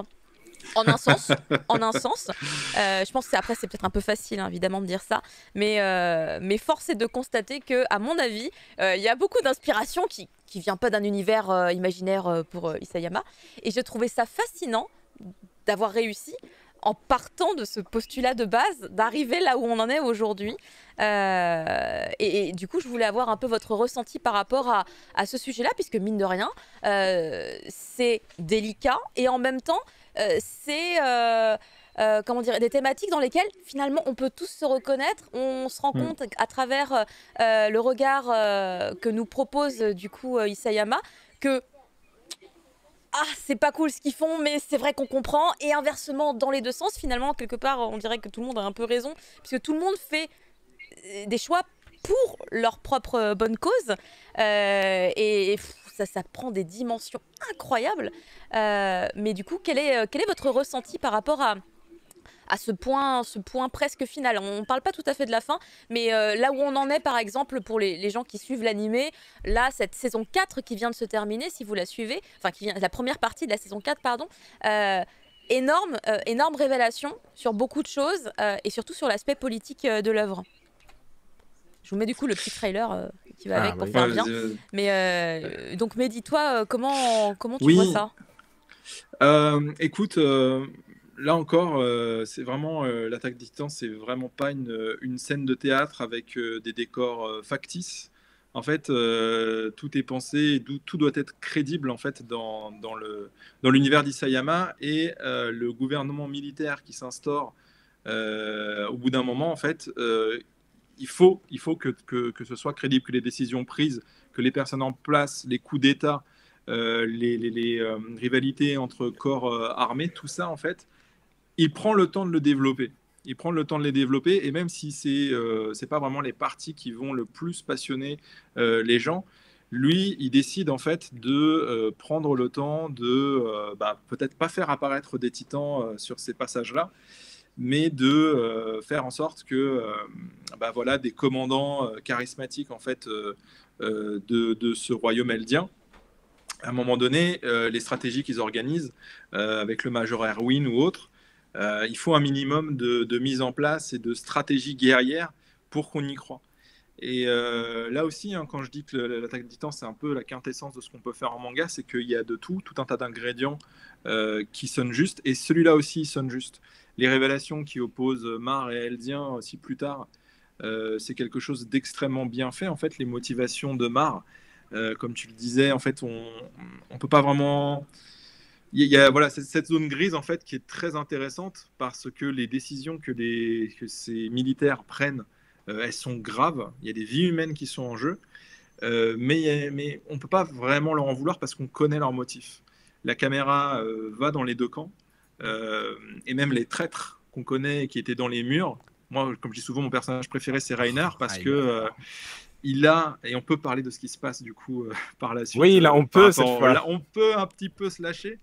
C'est vrai que Reiner, moi je l'adore, c'est mon personnage préféré parce que les trahisons, en fait la trahison qu'il a commise, ça génère des morts. Donc sa décision, elle était grave. Mais quand on connaît son passé, quand on sait d'où il vient, quand on sait ce qu'il a subi vis-à-vis de sa mère, pardon, ce qu'elle lui a fait supporter, le fait qu'il ait pris la place d'un autre, toutes ces choses en fait mises bout à bout, tu te dis ok, c'est un assassin, mais qu'est-ce qu'il a encaissé et comment lui en vouloir, et j'ai pas envie qu'il meure en fait, même si c'est un salopard. Et pour finir sur ce personnage là, l'ironie du sort, c'est qu'il s'en prend plein la gueule, et qu'en plus le titan qu'il représente, c'est le cuirassé qui s'en prend plein la gueule physiquement aussi. Et je trouve que ça, voilà, ça rejoint vraiment tout le côté, l'aspect un peu militaire, politique, décision grave qui en découle, discutable moralement. Mais voilà juste un auteur qui a voulu créer quelque chose de... C'est un univers imaginaire, de fantaisie. Il n'y a pas vraiment de message, je pense, derrière son propos. Je pense juste qu'à un moment donné, il puise dans des éléments, des faits historiques pour que, comme tu disais, les gens se reconnaissent, les gens, en fait, aient des repères, soient plus touchés. Mais ce qui l'intéresse avant tout, c'est de raconter des trajectoires et de marquer... de raconter voilà, le début et la fin de l'histoire de chacun de ces personnages. C'est ce qu'il dit en fait dans le dernier guidebook sorti au Japon, c'est que oui, la fin de l'attaque des Titans s'est fait attendre, je m'en excuse platement, ça aurait dû être plus court, désolé, mais je tenais vraiment à raconter l'histoire de chacun de mes personnages jusqu'au bout. Et en ça, je trouve que c'est extrêmement bien fait. Et voilà, tout le côté militaire, politique, qui n'est pas forcément ce qui passionne le plus les gens, moi, je trouve que c'est voilà, un ingrédient supplémentaire dans l'univers crédible qu'est les Titans. Et c'est votre ressenti aussi, Thunder, Fumble, par rapport... Vas-y, si tu veux, Fumble. Non, moi, moi, je suis plutôt d'accord avec Mehdi. Je n'ai pas besoin de revenir sur tout ça. Moi, je trouvais juste, pour en rajouter une petite couche de Reiner, la première fois où j'ai eu vraiment de la peine, parce que c'est un personnage que j'aimais bien, mais parce que j'aimais bien son duo avec Bertolt, en fait. Je trouvais que déjà, rien que les noms, Reiner et Bertolt, je trouve ça marche bien. C'est vrai. mais je trouve que c'est un truc qu'il a bien réussi aussi, peut-être parce qu'il est japonais. Mais je sais que les japonais, ils font très attention aux consonances des mots. Et Reiner, Bertolt, je trouvais que ça marchait bien en termes à dire un duo. Ils sont tout le temps ensemble, ça marche bien, c'est des buddies. Mais la première fois que j'ai eu vraiment de la peine pour lui, c'est quand la révélation a lieu. Et à un moment, il dit à Bertolt, ça y est, on rentre chez nous. Et tu vois qu'il est heureux et triste en même temps. Et tu sais pas pourquoi. Et du coup, tu as un peu d'empathie pour lui. Tu fais, putain, c'est un connard. Mais en même temps, il a l'air tellement triste de trahir ses compagnons, mais tellement heureux de partir de cet enfer. Mais qu'est-ce qui se passe? Qu'est-ce qu'il a subi, ce personnage, pour être comme ça? Et même, on le voit, de son qu'il est schizophrène et qu'il fait des délires de personnalité dans les premières saisons, où à un moment, il a oublié qui il était pour survivre mentalement, quoi. Donc c'est un personnage que je trouve aussi assez fou dans l'écriture. De toute façon, comme tu dis, tous les personnages sont globalement bien écrits, hein. Les 3/4 des personnages principaux ont vraiment une très bonne trajectoire d'écriture. Moi, je dirais quand même qu'il a un propos, Isayama, il ne le reconnaîtra pas, je pense, parce que beaucoup de Japonais veulent pas spécialement... Enfin, c'est les Japonais, ils aiment pas trop dire vraiment, ouais, mon œuvre parle de ci, mon œuvre parle de ça. Ils aiment bien un peu rester mystérieux et laisser les gens interpréter comme ils veulent, parce que c'est pas respectueux. Mais moi, je pense qu'il y a quand même cette idée, je maintiens dans ma tête que c'est une question sur la série parle des apparences et de la vision qu'on a des choses, en fait. Et je donne toujours, pour moi, le meilleur exemple, c'est le titre de la série, qui, pendant des années, c'était donc l'Attaque des Titans, Attack on Titan. C'était un nom que Isayama et les Japonais avaient donné à l'international. Ouais. Même pour Pika, l'Attaque des Titans, c'est le nom que le Japonais et donc Isayama ont validé. Oui. Alors que dès le début, Isayama, il savait que Shingeki no Kyojin, c'était le nom du titan de Eren, en fait. Et donc, quand arrive le moment de la révélation du nom du titan, donc le titan la France, on le traduit par titan assaillant, et plein de gens avaient reproché en disant « Ah, Pika, ils ont fait une erreur de traduction, ils ont mal traduit, ils ont rien compris, machin. » Et je pense même pas qu'il faut y voir ça. Enfin, je pense que les gens n'ont pas compris, parce qu'il n'y a pas de camp à choisir, dans le sens que, au final, je pense que le titre japonais, il veut tout aussi bien dire le titan qui attaque que l'attaque des titans, en fait. Et c'est ça, je trouve, la force du manga, c'est qu'à chaque situation, il y a deux points de vue, mais les deux se valent tout autant, en fait. Et c'est ce qu'on dit à un moment, on en parlait dans le live et en off avec Mehdi, mais c'est ce que Levi dit à un moment à Eren, tu vas devoir prendre un choix, ça sera peut-être pas le bon, mais il va falloir l'assumer, quoi. Et c'est ça que moi j'aime, en fait, dans la série, c'est que jusqu'à la fin, je révèle rien, encore une fois, mais jusqu'à la toute fin, il y a des choix qui sont pris. Ça n'a pas plu aux gens. Au Japon, il y avait plein de gens qui n'étaient pas contents de certains des choix d'Isayama. Et moi, au contraire, je suis très content parce que on reviendra sur la fin après, mais ouais. Mais en fait, peu importe les choix qu'il aurait fait, c'est ses choix à lui, et j'aime bien suivre les choix de cet auteur, en fait. Et ça ne me dérange pas. Il pourrait finir sur un truc où c'est le génocide complet, comme un truc où c'est le village des Schtroumpfs qui, en fait... Bon, ce serait bizarre cette version-là, mais, oui. Je pourrais comprendre, parce que, comme dit Mehdi, toute l'intrigue et les combats et la politique sont d'une logique assez implacable, et c'est ça qui est cruel et beau en même temps dans cette série, quoi. Et toi, Fumble, c'est pareil? Ah bah moi je pourrais revenir, oui, à la fin de la saison 1 où j'étais ouais c'est bien, mais bon après c'est un manga, les mangakas on les connaît, ils savent pas où ils vont. On va attendre de voir, parce que bon ça se trouve ça va faire pchit, et puis voilà. Ouais, ok. À la saison 2 je me suis décomposé. C'était bon, d'accord. J'ai rien dit. J'ai mis longtemps avant de pouvoir le savoir, mais effectivement, ça m'a marqué. Du coup, je me suis dit, bon, là, j'aurais dû fermer ma gueule. Et après, par la suite, oui, avec tout ce qu'on a appris sur l'univers de l'Attaque des Titans, je pense que tu voulais parler aussi de tous les éléments les plus sombres de nos histoires qui sont utilisés pour... qui sont assez évidents, en fait, quand tu les constates, évidents. Tu les regardes, tu fais « Ah, mais ça, c'est ça, et puis ça, c'est ça !» Enfin, et rien que, par exemple, moi, saison 4, c'est la saison dans laquelle on découvre certains nouveaux protagonistes, jeunes. Bon, les marres. Oui. Les marres. Mais les jeunes marres. Et ça, c'était vraiment très particulier, parce que... Alors, autant... Ils avaient des brassards. Ça avec certains symboles dessus, et ça je pense que Pika a dû en entendre parler, parce que je pense qu'à un moment on s'est dit oh là là, il y a eu une polémique comme quoi. Bon, je déteste les gens qui font des polémiques sur quand on utilise quelque chose de mal, ça veut dire que tu valides. Non, exactement, merci. Ça m'énerve tellement. Tu l'utilises pour avoir un message, et c'est important d'en parler et de l'avoir, et c'est extrêmement pour retenir bien l'attention, utilisé. En fait. Oui. Surtout retenir l'attention, mais encore une fois, voilà. Et après, je sais que c'est sensible, mais quand même. De toute façon, en tout cas, c'est au service. Il y en a d'autres, hein, qui n'ont pas été repérés par les gens qui ont repéré ce message. Par exemple, moi, je pense, on parlait des personnages, et il y a extrêmement de symboles. Pour moi, Armin, c'est l'intelligence. C'est la raison, c'est la science, et c'est lui qui finit en bombe atomique quand même. J'ai trouvé Il est le pas en train de parallèle me assez spoiler un intéressant. truc là, on est d'accord, c'était pas un spoil que tu viens de faire là à l'instant. Non, mais Non, c'est quelque dans chose la qui saison apparaît. finale, c'est dans la C'est dernière C'est saison. dans l'animé. En fait, D'accord. quand tu dis qu'il finit, c'est pas qu'il finit, c'est que. Ok, d'accord. C'est ok. lui qui devient. C'est lui qui Non, mais devient c'est le Caro, Il c'est- parle, tu parles du il parle de pouvoir, l'attaque, en fait, il parle de Oui, l'attaque, alors je vois de l'attaque quoi des il parle. mares, Les en fait. bateaux, là, les bateaux. Oui, C'est- Oui, on voilà, l'a vu. quand il y a Ok, l'attaque des mares. d'accord, ok. Bah, on peut non, le dire, vu qu'on a dit, on a dit mais- qu'on pouvait Oui. parler jusqu'à l'animé, c'est l'attaque, Quand c'est le l'attaque des titan, mares. C'est pour ça qu'on quand peut le dire titan les- colossal C'est se lié transforme, à son c'est la bombe pouvoir. atomique. C'est lié à son hein. pouvoir.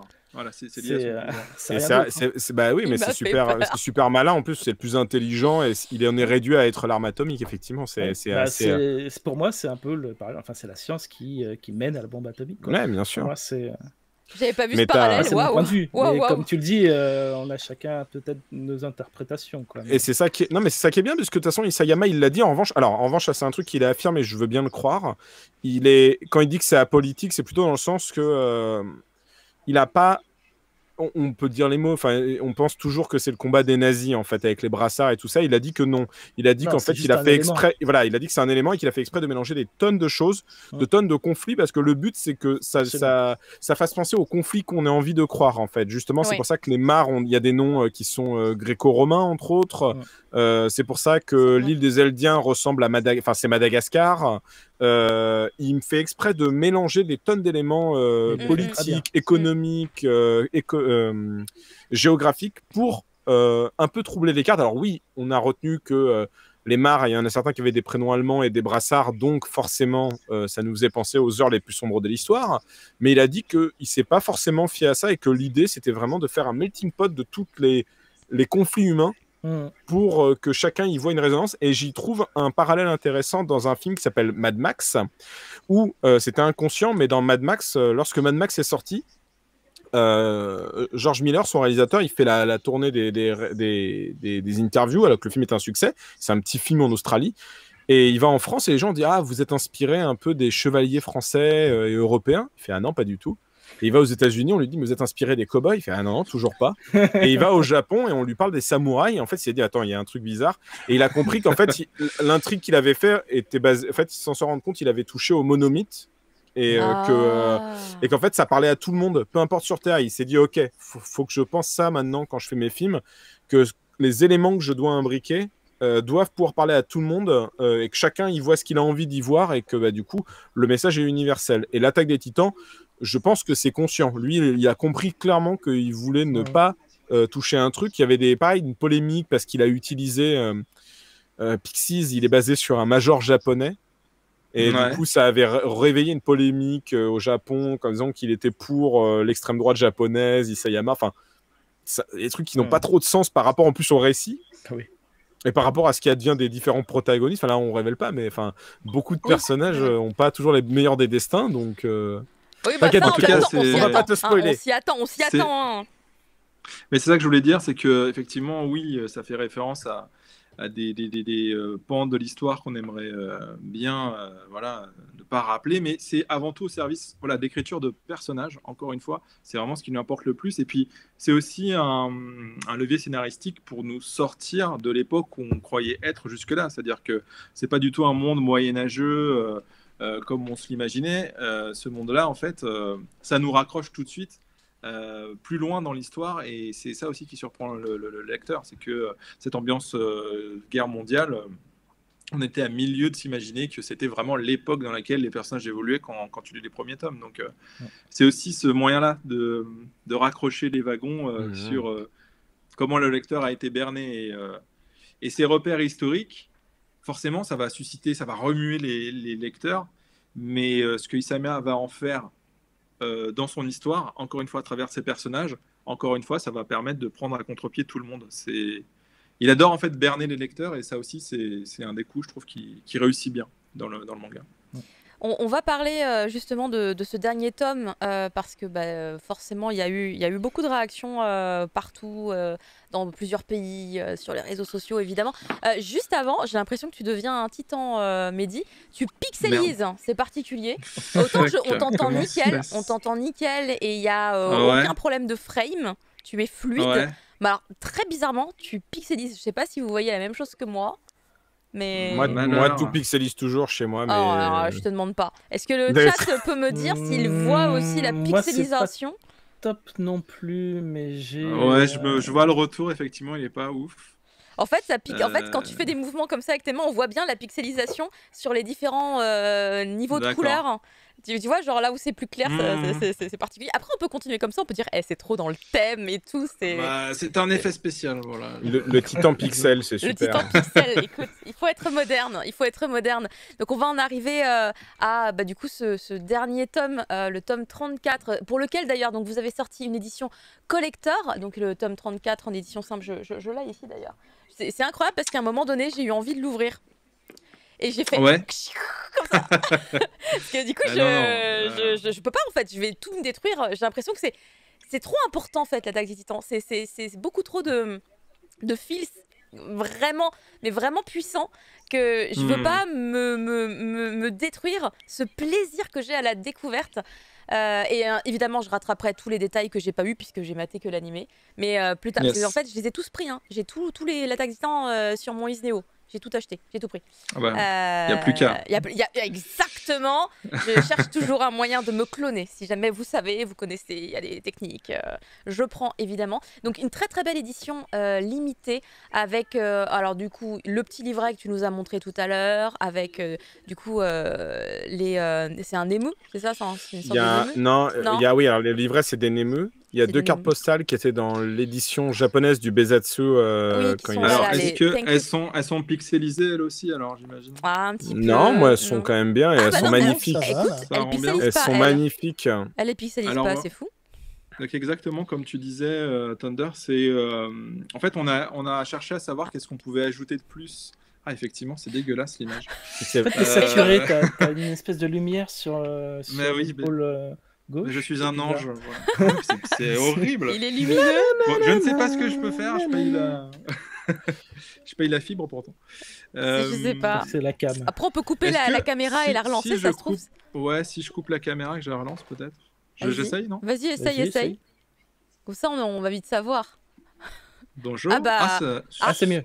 Et maintenant, Ah bah je suis ça a figé, non frisé. Non, Ah nickel, si, c'est bon. nickel. C'est bon, c'est Oh bon. là là, magnifique. Ok, et du coup, voilà, pour la petite histoire, au Japon, leur édition collector se limite justement à le livret que j'ai montré tout à l'heure, donc qui s'intitule Beginning, qui revient sur les chapitres de la Discord. Et on s'est demandé en fait ce qu'on pouvait ajouter, et il y a ça qui a été offert, comme le disait Thunder, dans le Shonen Magazine. Voilà 2 illustrations qui se répondent, qui s'avèrent être, je crois, la couverture du tome 4 et du tome 23. Exactement. Qui depuis le début en fait se répondaient. On a aussi ce petit ex libris dans l'édition collector qui est en fait un dessin que Hajime Isayama a fait pour les lecteurs du Besatsu et pour les remercier en fait de leur soutien tout au long de ces 11 années de publication, avec une petite qualité de papier un peu supérieure pour ce genre de produit. Et également en fait, mine de rien, la couverture limitée du tome 34, qui est réversible avec la couverture donc qu'on connaît. C'était aussi important parce que on voulait traduire un peu l'apothéose, le côté épique, encore une fois, plus sur le côté action, dans ce tome 34. Et puis, tu sais, respecter aussi la charte graphique de tous les tomes de la série, en fait, avec le dos et la C4 noire pour qu'il y ait une continuité dans la collection des gens. On a vraiment essayé d'avoir des éléments en plus par rapport à l'édition japonaise. Parce que ça, là, ce que je viens de montrer, la couverture du collector, c'était une des couvertures du Besatsu Magazine au Japon.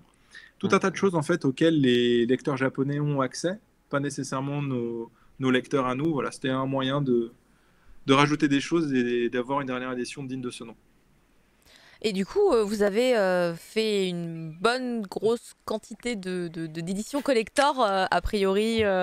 Je sais qu'il y avait eu dans le communiqué, vous en faites pas, il y en aura assez, à bas les scalpers. Enfin, je sais pas ce que vous avez dit mot pour mot, mais qu'en gros, on avait bien compris que voilà, il y aurait la quantité nécessaire pour que les gens, les fans, et on sait qu'ils sont nombreux en France, puissent avoir chacun leur petite édition collector 34. Alors, je vais te dire un truc, ouais, franchement, on a mis les petits plats dans les grands, on a mobilisé dans un imprimeur comme jamais, pardon. Et d'ailleurs, dédicace à mon fabricant Nicolas, qui a transpiré pour cette édition pour qu'elle soit livrée en temps et en heure.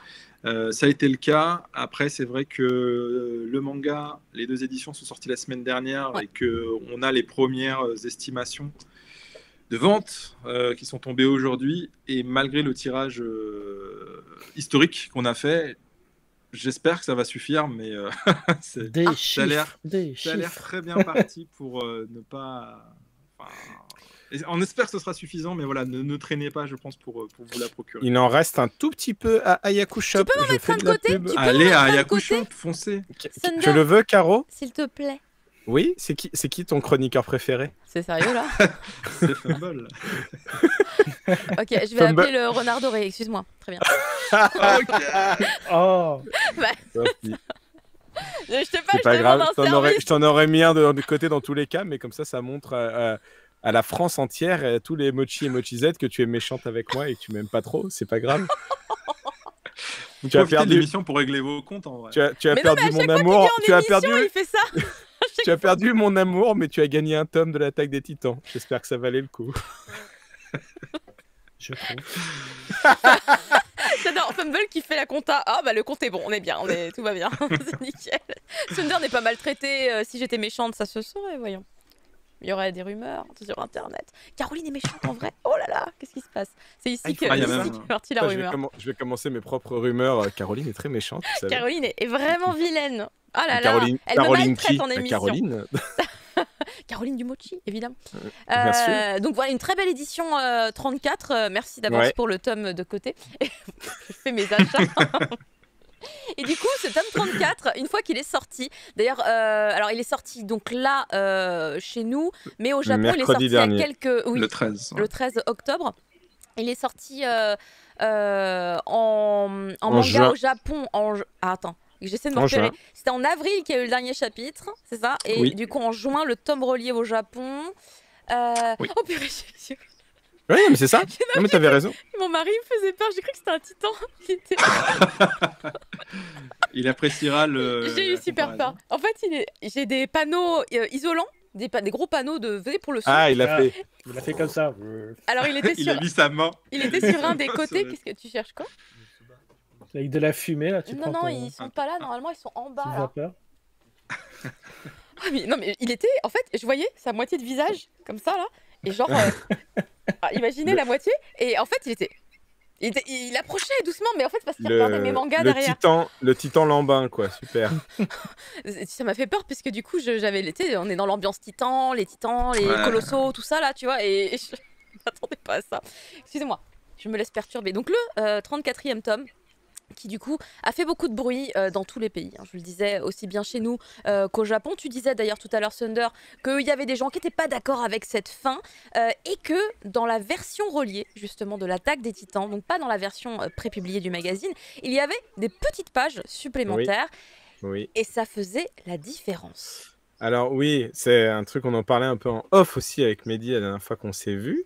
Hajime Isayama, donc il a fini le chapitre 139 et ça c'est pas forcément une série aussi importante pour beaucoup de gens. C'est un peu comme Game of Thrones.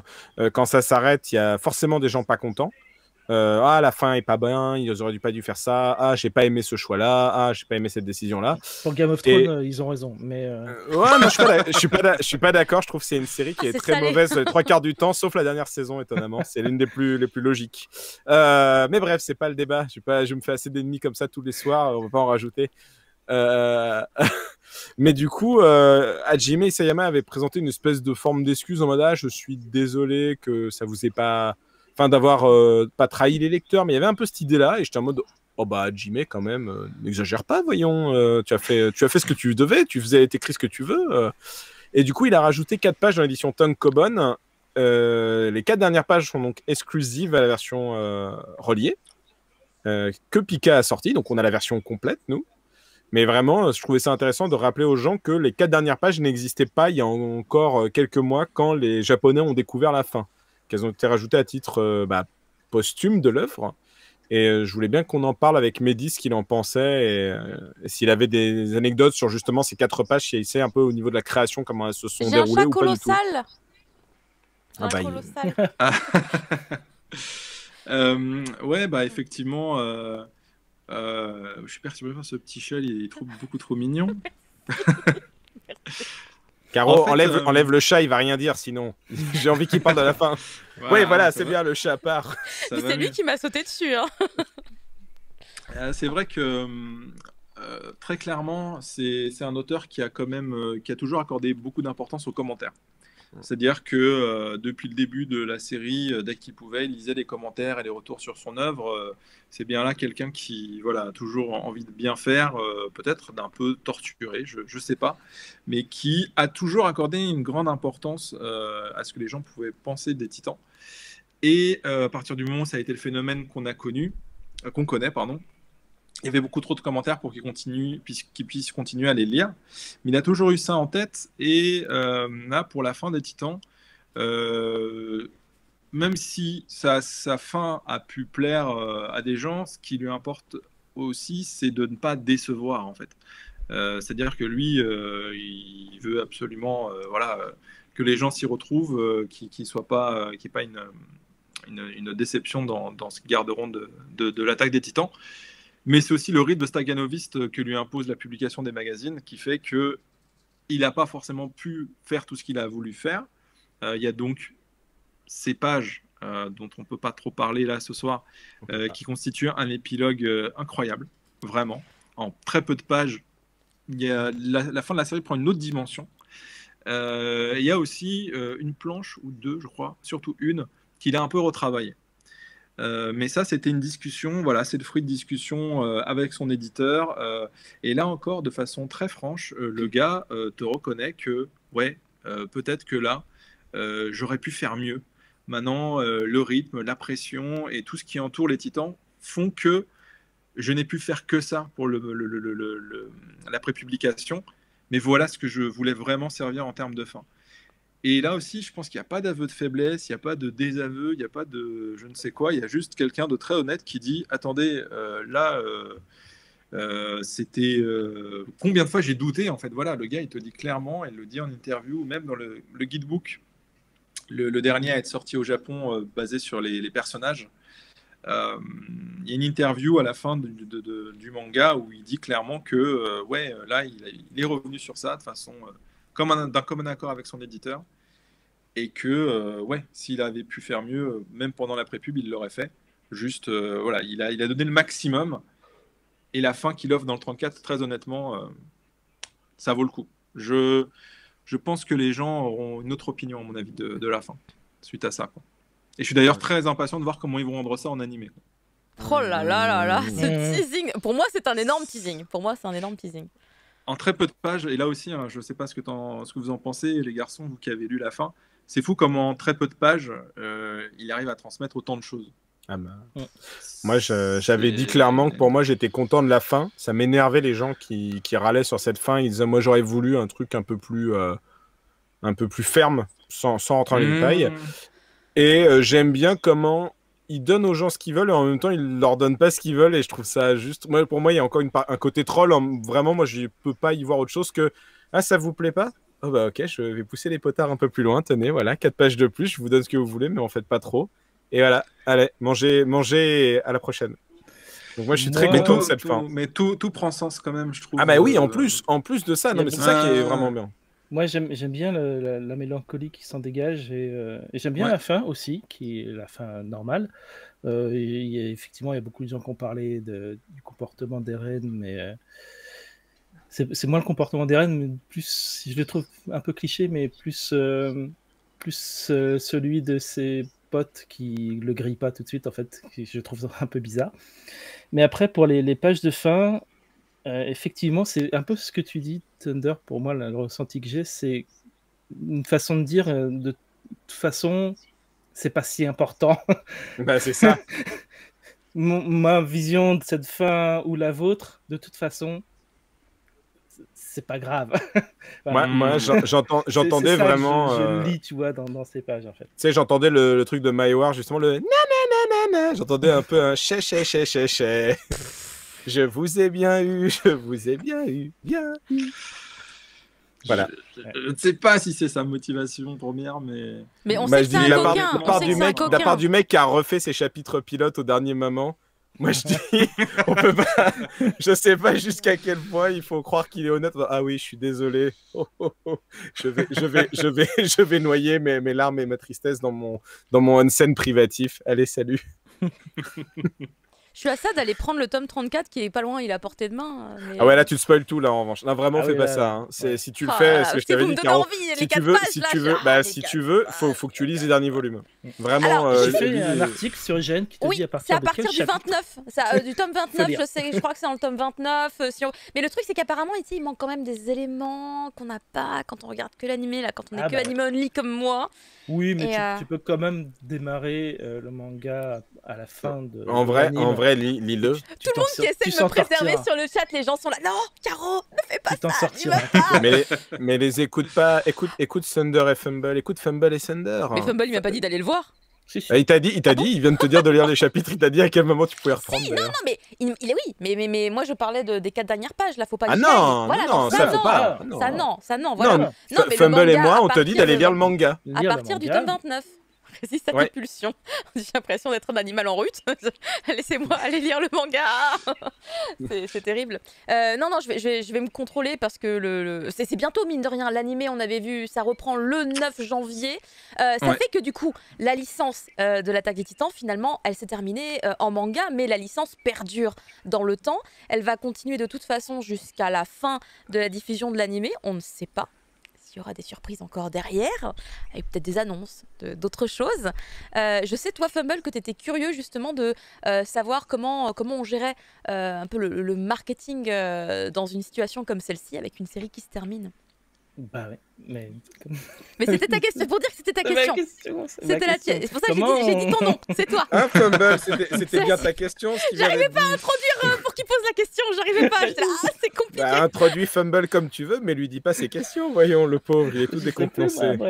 Oui, non, en fait, oui, parce que moi, quand je pense à une fin de série comme l'Attaque des Titans, je pense à la fin de Death Note, et Death Note, on en parle encore des années après. Oui. Donc, c'est le même impact, c'est la même importance sur la scène du manga. Donc, voilà, comment ça se vit chez Pika et comment ça se prépare pour la suite Ouais, bah effectivement, la comparaison avec Death Note, je pense qu'elle se justifie dans le sens où on est dans le même genre, le même niveau de manga classique.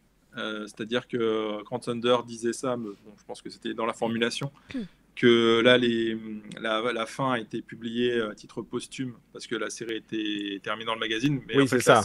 la série est finie, mais elle est loin d'être morte dans le sens où Ah non. c'est parti pour... Non, mais je rigole, c'est juste pour rebondir là-dessus. C'est vraiment un classique dans le sens où les Titans vont continuer de conquérir des personnes. On l'espère, on va tout faire pour, et les moyens qui font qu'on peut mettre la série en lumière. Alors effectivement, c'est des opérations commerciales, c'est des actions marketing de toutes sortes. Là, sur le tome 34, pour célébrer la fin, il n'y a pas juste une édition collector qu'on estime être d'exception, il y a aussi ce qu'on aime à appeler un grand terrassement des PLV chez les libraires, où là, vraiment, il y a eu un énorme effort qui a été fait de notre service marketing et de notre diffuseur aussi, qui a fait en sorte que toutes ces colonnes qui regroupent en fait l'intégralité de la série de l'Attaque des Titans dans une PLV, dans une colonne, même avec l'édition collector directement disponible dedans, fait que c'est un moyen d'exposition vraiment sur le lieu de vente qui est très précieux. Après, pour ce qui est des autres actions qu'on a pu mener, ça a toujours été un traitement de faveur, ou en tout cas une initiative à la hauteur du phénomène que sont les Titans. Et c'est pas pour rien si dès 2015, on a proposé en fait le simul-pub des chapitres des Titans. Parce qu'en fait, la série s'y prêtait totalement. Tout le côté, les cliffhangers de folie à chaque fin de chapitre qui tiennent en haleine, comme tu l'as dit, et qui faisait que ça méritait en fait un tel traitement d'avoir le chapitre Day One par rapport à la publication au Japon. Les ventes digitales en France, on va pas se mentir, c'est pas celles qui sont au Japon. Et du coup, c'est encore assez mineur, mais néanmoins, c'est un levier d'exposition.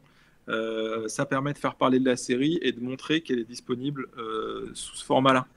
La même année, en 2015, c'est la seule série de notre catalogue, et je pense qu'il y a peu ou pas d'exemples du genre sur le marché, avoir bénéficié d'une édition parallèle. L'édition colossale qu'on a évoquée en début d'émission, Oui. qui regroupe 3 tomes en un, et qui permet d'avoir, dans ce format, plus roman graphique BD, avec une couverture en plus signée par un auteur de comics. C'est une initiative éditoriale, si tu veux, qui nous vient des US, qu'on a adapté à notre marché, qui fait qu'on va pouvoir être plus présent, plus visible en magasin, avoir carrément des rayons titans où tu vas avoir les tomes de la série format seinen classique coexister avec le format colossal, parce que c'est une autre porte d'entrée dans l'univers.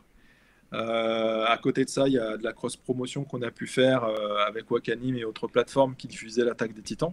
Ça, c'est quelque chose aussi de très précieux. Le jeu vidéo aussi, quand il est sorti en France, il y a eu de la cross-promo aussi bien sur nos livres que dans les boîtes des jeux en question. Et moi, d'un point de vue éditorial, ce qui est très important, c'est les éditions collector aussi, mine de rien. Là, on a beaucoup parlé de celle du tome 34 pour essayer autant que possible de finir en apothéose. C'est quelque chose qu'on a souvent fait sur les Titans tout au long de la série, parce que comme au bout d'un moment on avait rattrapé le Japon, je pense qu'on tournait autour de 3 tomes par an, les tomes des Titans étaient plus rares et il fallait quelque part que chaque nouveau tome de la série soit un événement. Et en ça, on a beaucoup eu le soutien de Kodansha pour créer des goodies qui étaient vraiment exclusifs à nos collectors. Donc je pense aux sous-verts qu'on a pu faire, au calendrier, aux marque-pages, aux badges. Des fois, c'était des choses inspirées du Japon. Des fois, c'était vraiment des créations de Pika de A à Z. Et ça, si tu veux, là aussi, ça permet de créer des événements. Sur nos réseaux sociaux, ça nous permet de communiquer dessus et d'inciter les gens à aller se procurer déjà la série, parce qu'elle tient en haleine, elle est mortelle, chaque tome, c'est déjà un argument suffisant pour y aller. Si en plus, il y a le petit truc, la petite exclusivité en plus qui fait que voilà, on a encore plus envie de se procurer notre tome. Ça fait partie de l'accompagnement à notre niveau de l'événement qui est la série, quoi. Donc il y a d'autres choses qu'on prévoit à l'avenir. Mais voilà, là les Titans n'ont pas dit leur dernier mot, dans le sens où ouais, je pense vraiment que ça va devenir un classique. Le genre de premier manga.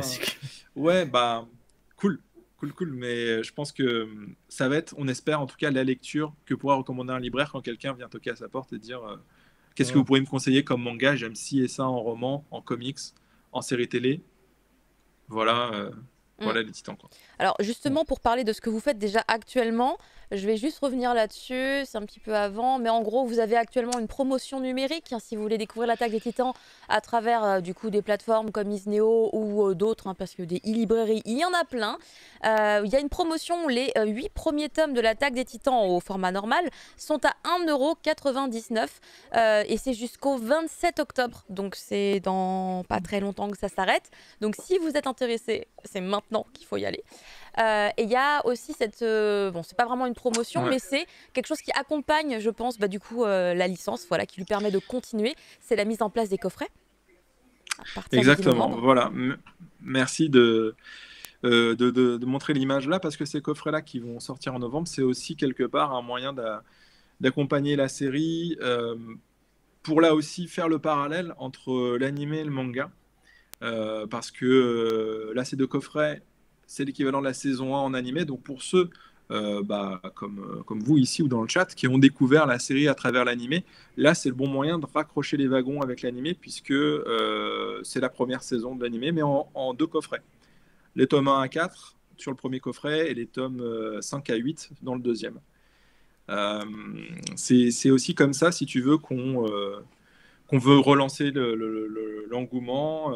Ça partait aussi sur des opérations commerciales en numérique, comme Caroline l'a décrit, ou même en physique. Je veux dire, sur les tomes reliés, on a eu pas mal d'opérations de tomes pour le prix de 1. C'est tous ces petits outils en fait, qui, mis bout à bout, créent de l'animation dans la série, et autant d'outils aussi pour les libraires pour mieux recommander la série, tout simplement. Merci. Fumble, je te laisse poser ta question par rapport à Isayama, du coup, histoire de... J'arrive pas sinon, je la reformule complètement, en fait. Quand je te donne la main, ça sert à rien. Bon alors, vous avez déjà signé sa prochaine série? C'était ça. D'accord. Bah voilà, je suppose qu'il prend des vacances un petit peu. Est-ce qu'il a un peu parlé de ce qu'il allait faire, de ses projets, ou rien du tout pour l'instant, c'est le silence complet, où il se repose, Bah où il est en écoutez, dépression. en Non. exclusivité, pour le cri du mochi, je sais que c'était pas prévu, Caroline, Non, c'est mais vrai. voilà ce que fait Hajime Isayama en fait, c'est que il déambule dans des quartiers, un verre de saké à la main, et c'est ça sa définition Très de bien. la liberté. La liberté, c'est vraiment ça. Donc là, si tu veux mon avis, je pense qu'il prend du bon temps, qu'après 11 ans et demi de publication, il est rincé, à mon avis.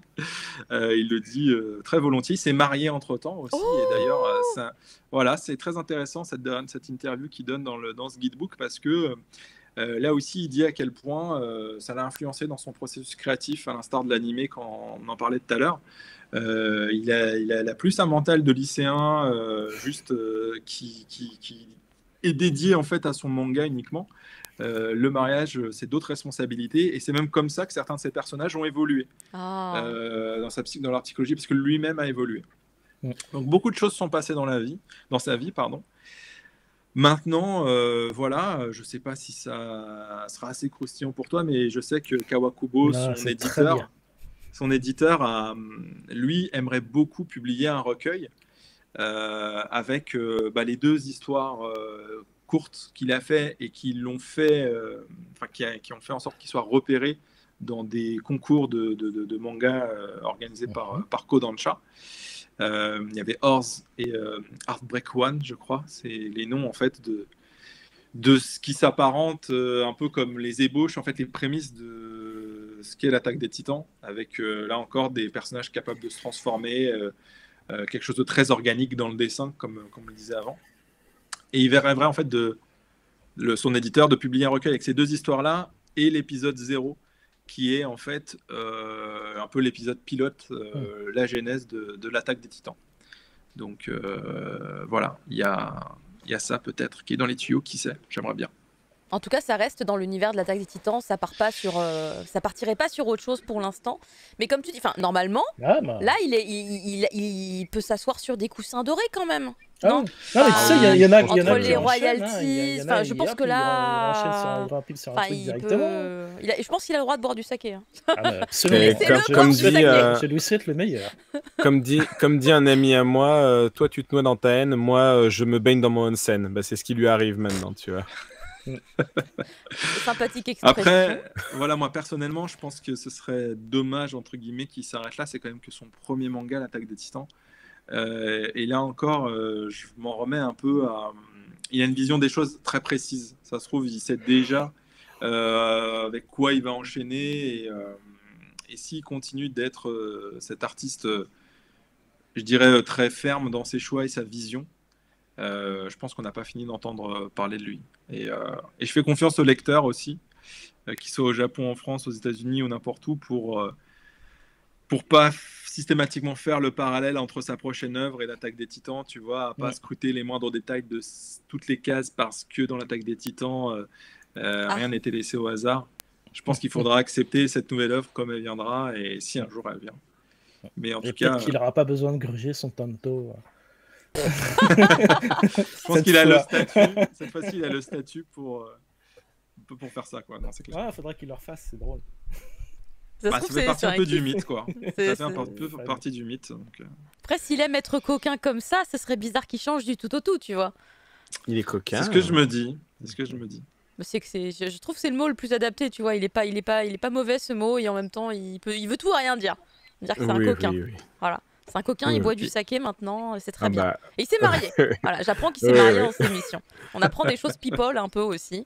L'attaque des coquins, comme dit Vilou, effectivement. L'attaque des coquins, j'avais pas vu. C'est Isayama. C'est Isayama. Une grande œuvre, voilà, l'attaque des Titans. Finalement, est-ce qu'on peut dire que on est à la fin du premier chapitre de l'attaque des Titans? Dans le sens où, ok, l'histoire s'est terminée, elle est conclue, mais peut-être que l'histoire de l'œuvre, dans notre histoire, elle n'en est qu'à son premier chapitre. On a beaucoup Et d'anniversaires écoute, à fêter. C'est beaucoup t'as dit quoi? d'anniversaires. On Beaucoup a de... beaucoup d'anniversaires à fêter. Ah. D'ailleurs, les 5 ans, les Bonne 10 ans. question. Bonne question, bonne question. Je t'avoue que c'est un univers qui est vraiment propice à toutes sortes de développement, pour autant qu'il soit fait de façon voilà, intelligente et justifiée par rapport à l'approche d'Isayama. Euh, Mm. Là, seul l'avenir nous le dira. J'avoue que j'ai pas de nouvelles par rapport à ça, mais il y a de la matière. Il y a de la matière et encore beaucoup de choses à faire si on veut en lire plus. Alors moi j'ai une dernière petite question, mais qui est très hors sujet par rapport à tout ce qu'on a dit, et c'est plus de l'ordre, ça n'a pas de rapport avec l'histoire ni avec l'auteur, c'est plus la France. Mais pourquoi Levi a 45 écritures différentes selon le support? Et je sais pas s'il y a vraiment une réponse, ça se trouve il y en a même pas, mais j'avoue que c'est une interrogation que j'ai depuis que j'ai découvert la série en fait, car quand je l'ai découverte, il y avait déjà différents supports, il y avait déjà le manga, il y avait également l'édition DVD Blu-ray qui existait aussi, et Levi, c'est un des noms de personnages, car pour le coup a vraiment été charcuté en termes de différence, car je me disais, enfin je sais pas pourquoi, vraiment c'est purement de la pure curiosité. Si t'as un élément de réponse. Caro, ça me fait plaisir. Pour une fois, c'est pas moi qui fous la merde. Et ça, je suis très heureux. Bah que non, tout le mais monde le voit. pourquoi ce serait la merde? Il y a sûrement des explications. Il y en a pas? Non, mais Si. bah, effectivement, voilà, moi le parti pris pour ce nom spécifiquement, comme je disais, j'étais pas forcément là au moment où ça a été décidé. Il y a des fois la transcription katakana qui peut avoir différentes retranscriptions en romaji, du coup en alphabet français. Donc il y a eu probablement une adaptation là sur ce nom commun, enfin sur ce nom propre en l'occurrence. Non, j'ai pas de plus d'éléments. C'est quelque chose qui arrive quand même des fois dans les traductions. Moi, d'un point de vue personnel, je trouve que Levi ça claque plus que Levi, mais après, il aurait pu y avoir une autre transcription, c'est vrai. S'il avait été couturier, Lévi aurait été mieux, mais. S'il aimait porter des jeans, ça aurait été même encore mieux. Oh là là. Non, Non, c'était vraiment une question parce que je sais qu'il y a des. Enfin, en tout Non, cas mais ça se pose comme qu'aujourd'hui, question. je sais qu'on peut. Enfin, les différentes sociétés s'organisent pour essayer d'avoir un lexique commun quand il y a différents supports. Mais c'est vrai que bon, l'attaque des Titans, c'est arrivé il y a un moment. Et peut-être ça fonctionnait pas comme ça à l'époque. Peut-être voilà, que les gens travaillaient moins main dans la main. Mais du coup, j'étais très curieuse. Je sais que pour Jujutsu Kaisen, je connais la traductrice officielle pour le manga. Et je sais que du coup, elle a partagé ce qu'elle a mis en place avec les équipes pour la version animée. Donc je sais que ça se travaille un peu main dans la main. Donc, mais bon, c'était... Parce que beaucoup de gens se posent la question sur les réseaux sociaux. Ouais, non, mais c'est tout à fait légitime comme question. C'est sûr que de nos jours, c'est beaucoup plus, comment dire, acté dans la tête des acteurs comme Pika et n'importe quelle autre plateforme de streaming d'animé d'harmoniser. En fait, c'est ça, de vraiment viser l'harmonisation de façon à avoir l'univers le plus cohérent. C'était peut-être moins dans les habitudes de travail à l'époque. Voilà, j'aimerais avoir des réponses plus claires, mais ce n'est pas grave. là de ce que j'ai pas. La seule réponse, Caro, c'est que comme si ça. tu avais fait que lire le manga, il n'y aurait pas eu de souci. C'est Levi, point barre. Bah, peu importe son écriture, ça se prononce Levi dans tous les sens, mais enfin dans tous les sens. C'est bizarre à dire comme ça, mais ça se prononce Levi quoi qu'il arrive, hein, puisque en katakana c'est Levi. Mais moi je comprends que peu importe l'écriture que je retrouve, dans ma tête c'est évident que ça se prononce de la même manière. C'est juste ça s'écrit de différentes façons selon le support. C'est tout. C'était et vraiment de la curiosité. Voilà, je sais que c'est compliqué. Et j'espère que du coup les gens qui se posaient la question, puis il y en avait quelques-uns, voilà, ils savent que en fait il n'y a pas vraiment d'explication, mais de toute façon c'est Levi dans nos cœurs et c'est ce qui compte. Voilà. C'est le plus important. Mais c'est vrai que de nos jours, c'est vrai que de nos jours, voilà, on essaye vraiment, on est beaucoup plus attentif, évidemment, surtout avec maintenant, c'est beaucoup plus facile d'avoir accès à du contenu d'animé et directement en lien en fait avec les mangas qu'on peut proposer. Donc maintenant, c'est quelque chose de beaucoup plus, on a beaucoup plus cet automatisme et on l'avait probablement moins avant. Eh ben, ce sera cool pour l'avenir, mais en vrai, à part ce cas-là, j'ai pas l'impression de l'avoir vraiment trop retrouvé ailleurs, ça a d'autant plus alimenté ma propre curiosité. En tout cas, on arrive Yes. sur les coups de 23h, donc là on arrête avec les questions même inutiles comme celle-ci, hein, puisque bon, elle n'était pas totalement centrée sur l'univers de l'Attaque des Titans. Elle vraiment était sur très du bien détail. votre question, patronne. Vous avez toujours vous réussissez. C'était ma question curiosité, voilà. C'était juste une petite question comme ça. Merci beaucoup, Mehdi, d'avoir été avec nous ce soir. Non, merci à vous pour l'invitation. Encore désolé d'être arrivé en retard, on avait pourtant tout préparé avant. Non, je suis gêné. C'est pas grave, ça nous fera, je te dis, du best-of, c'est très bien. Voilà. Yes. Voilà. Et merci pour votre accueil et merci aussi pour les viewers qui sont là et qui ont répondu présent. Tous ces petits mochi et... t'as dit quoi? Mochi-ettes? Les mochis et mochisettes, ouais, je sais pas. D'accord. Les Ils savent que mochis et tu les appelles comme ça? Bah, ils le savent maintenant parce que je l'ai dit. Voilà. Oui, parce qu'en C'est fait, nouveau personne pour n'est au courant. Ouais, moi, je suis pas au courant. Non, plus, Caro hein. n'était pas au courant. J'appelle ça les mochis et les mochisettes. Ah, mais Ok. ça sonne bien. D'accord. Caro, tu n'aimes pas trop. On en reparlera en brainstorm. On en reparlera quand je te passerai ton tome collector de l'Attaque des Titans. Très bien. Alors, Très bien. mochisette. Très bien. Le chantage. Là, on peut discuter. Voilà ce que ça apprend, l'Attaque des Titans. Vous avez vu comment il est? On dirait Eren. Et là, ce que je Non, mais t'ai insulté. Laissez Là, ce que je t'ai Mehdi y aller, insulté. il a un call avec les Japonais. C'est vrai. Oui, il a un call Non, avec les pas de Japonais souci. bientôt. À Merci préparer. beaucoup de nous avoir consacré du temps alors qu'on sait que t'es débordé, surtout en plus avec l'actualité Non, en c'est ce moment. Mehdi. C'était Non, vraiment c'est cool. très très cool. Au plaisir du coup de se retrouver pour un prochain événement, peut-être sur une de vos futures sorties. Si jamais vous avez des annonces à faire. Bon, c'est vrai que vous avez votre émission mensuelle. On rappelle tous les mois sur le channel Pika Live officiel avec des petits under entre les mots. On vous retrouve du coup tous les mois dans une émission animée par Marie-Lou Leclerc, à qui on envoie des gros bisous et toujours avec des intervenants très intéressants et pertinents.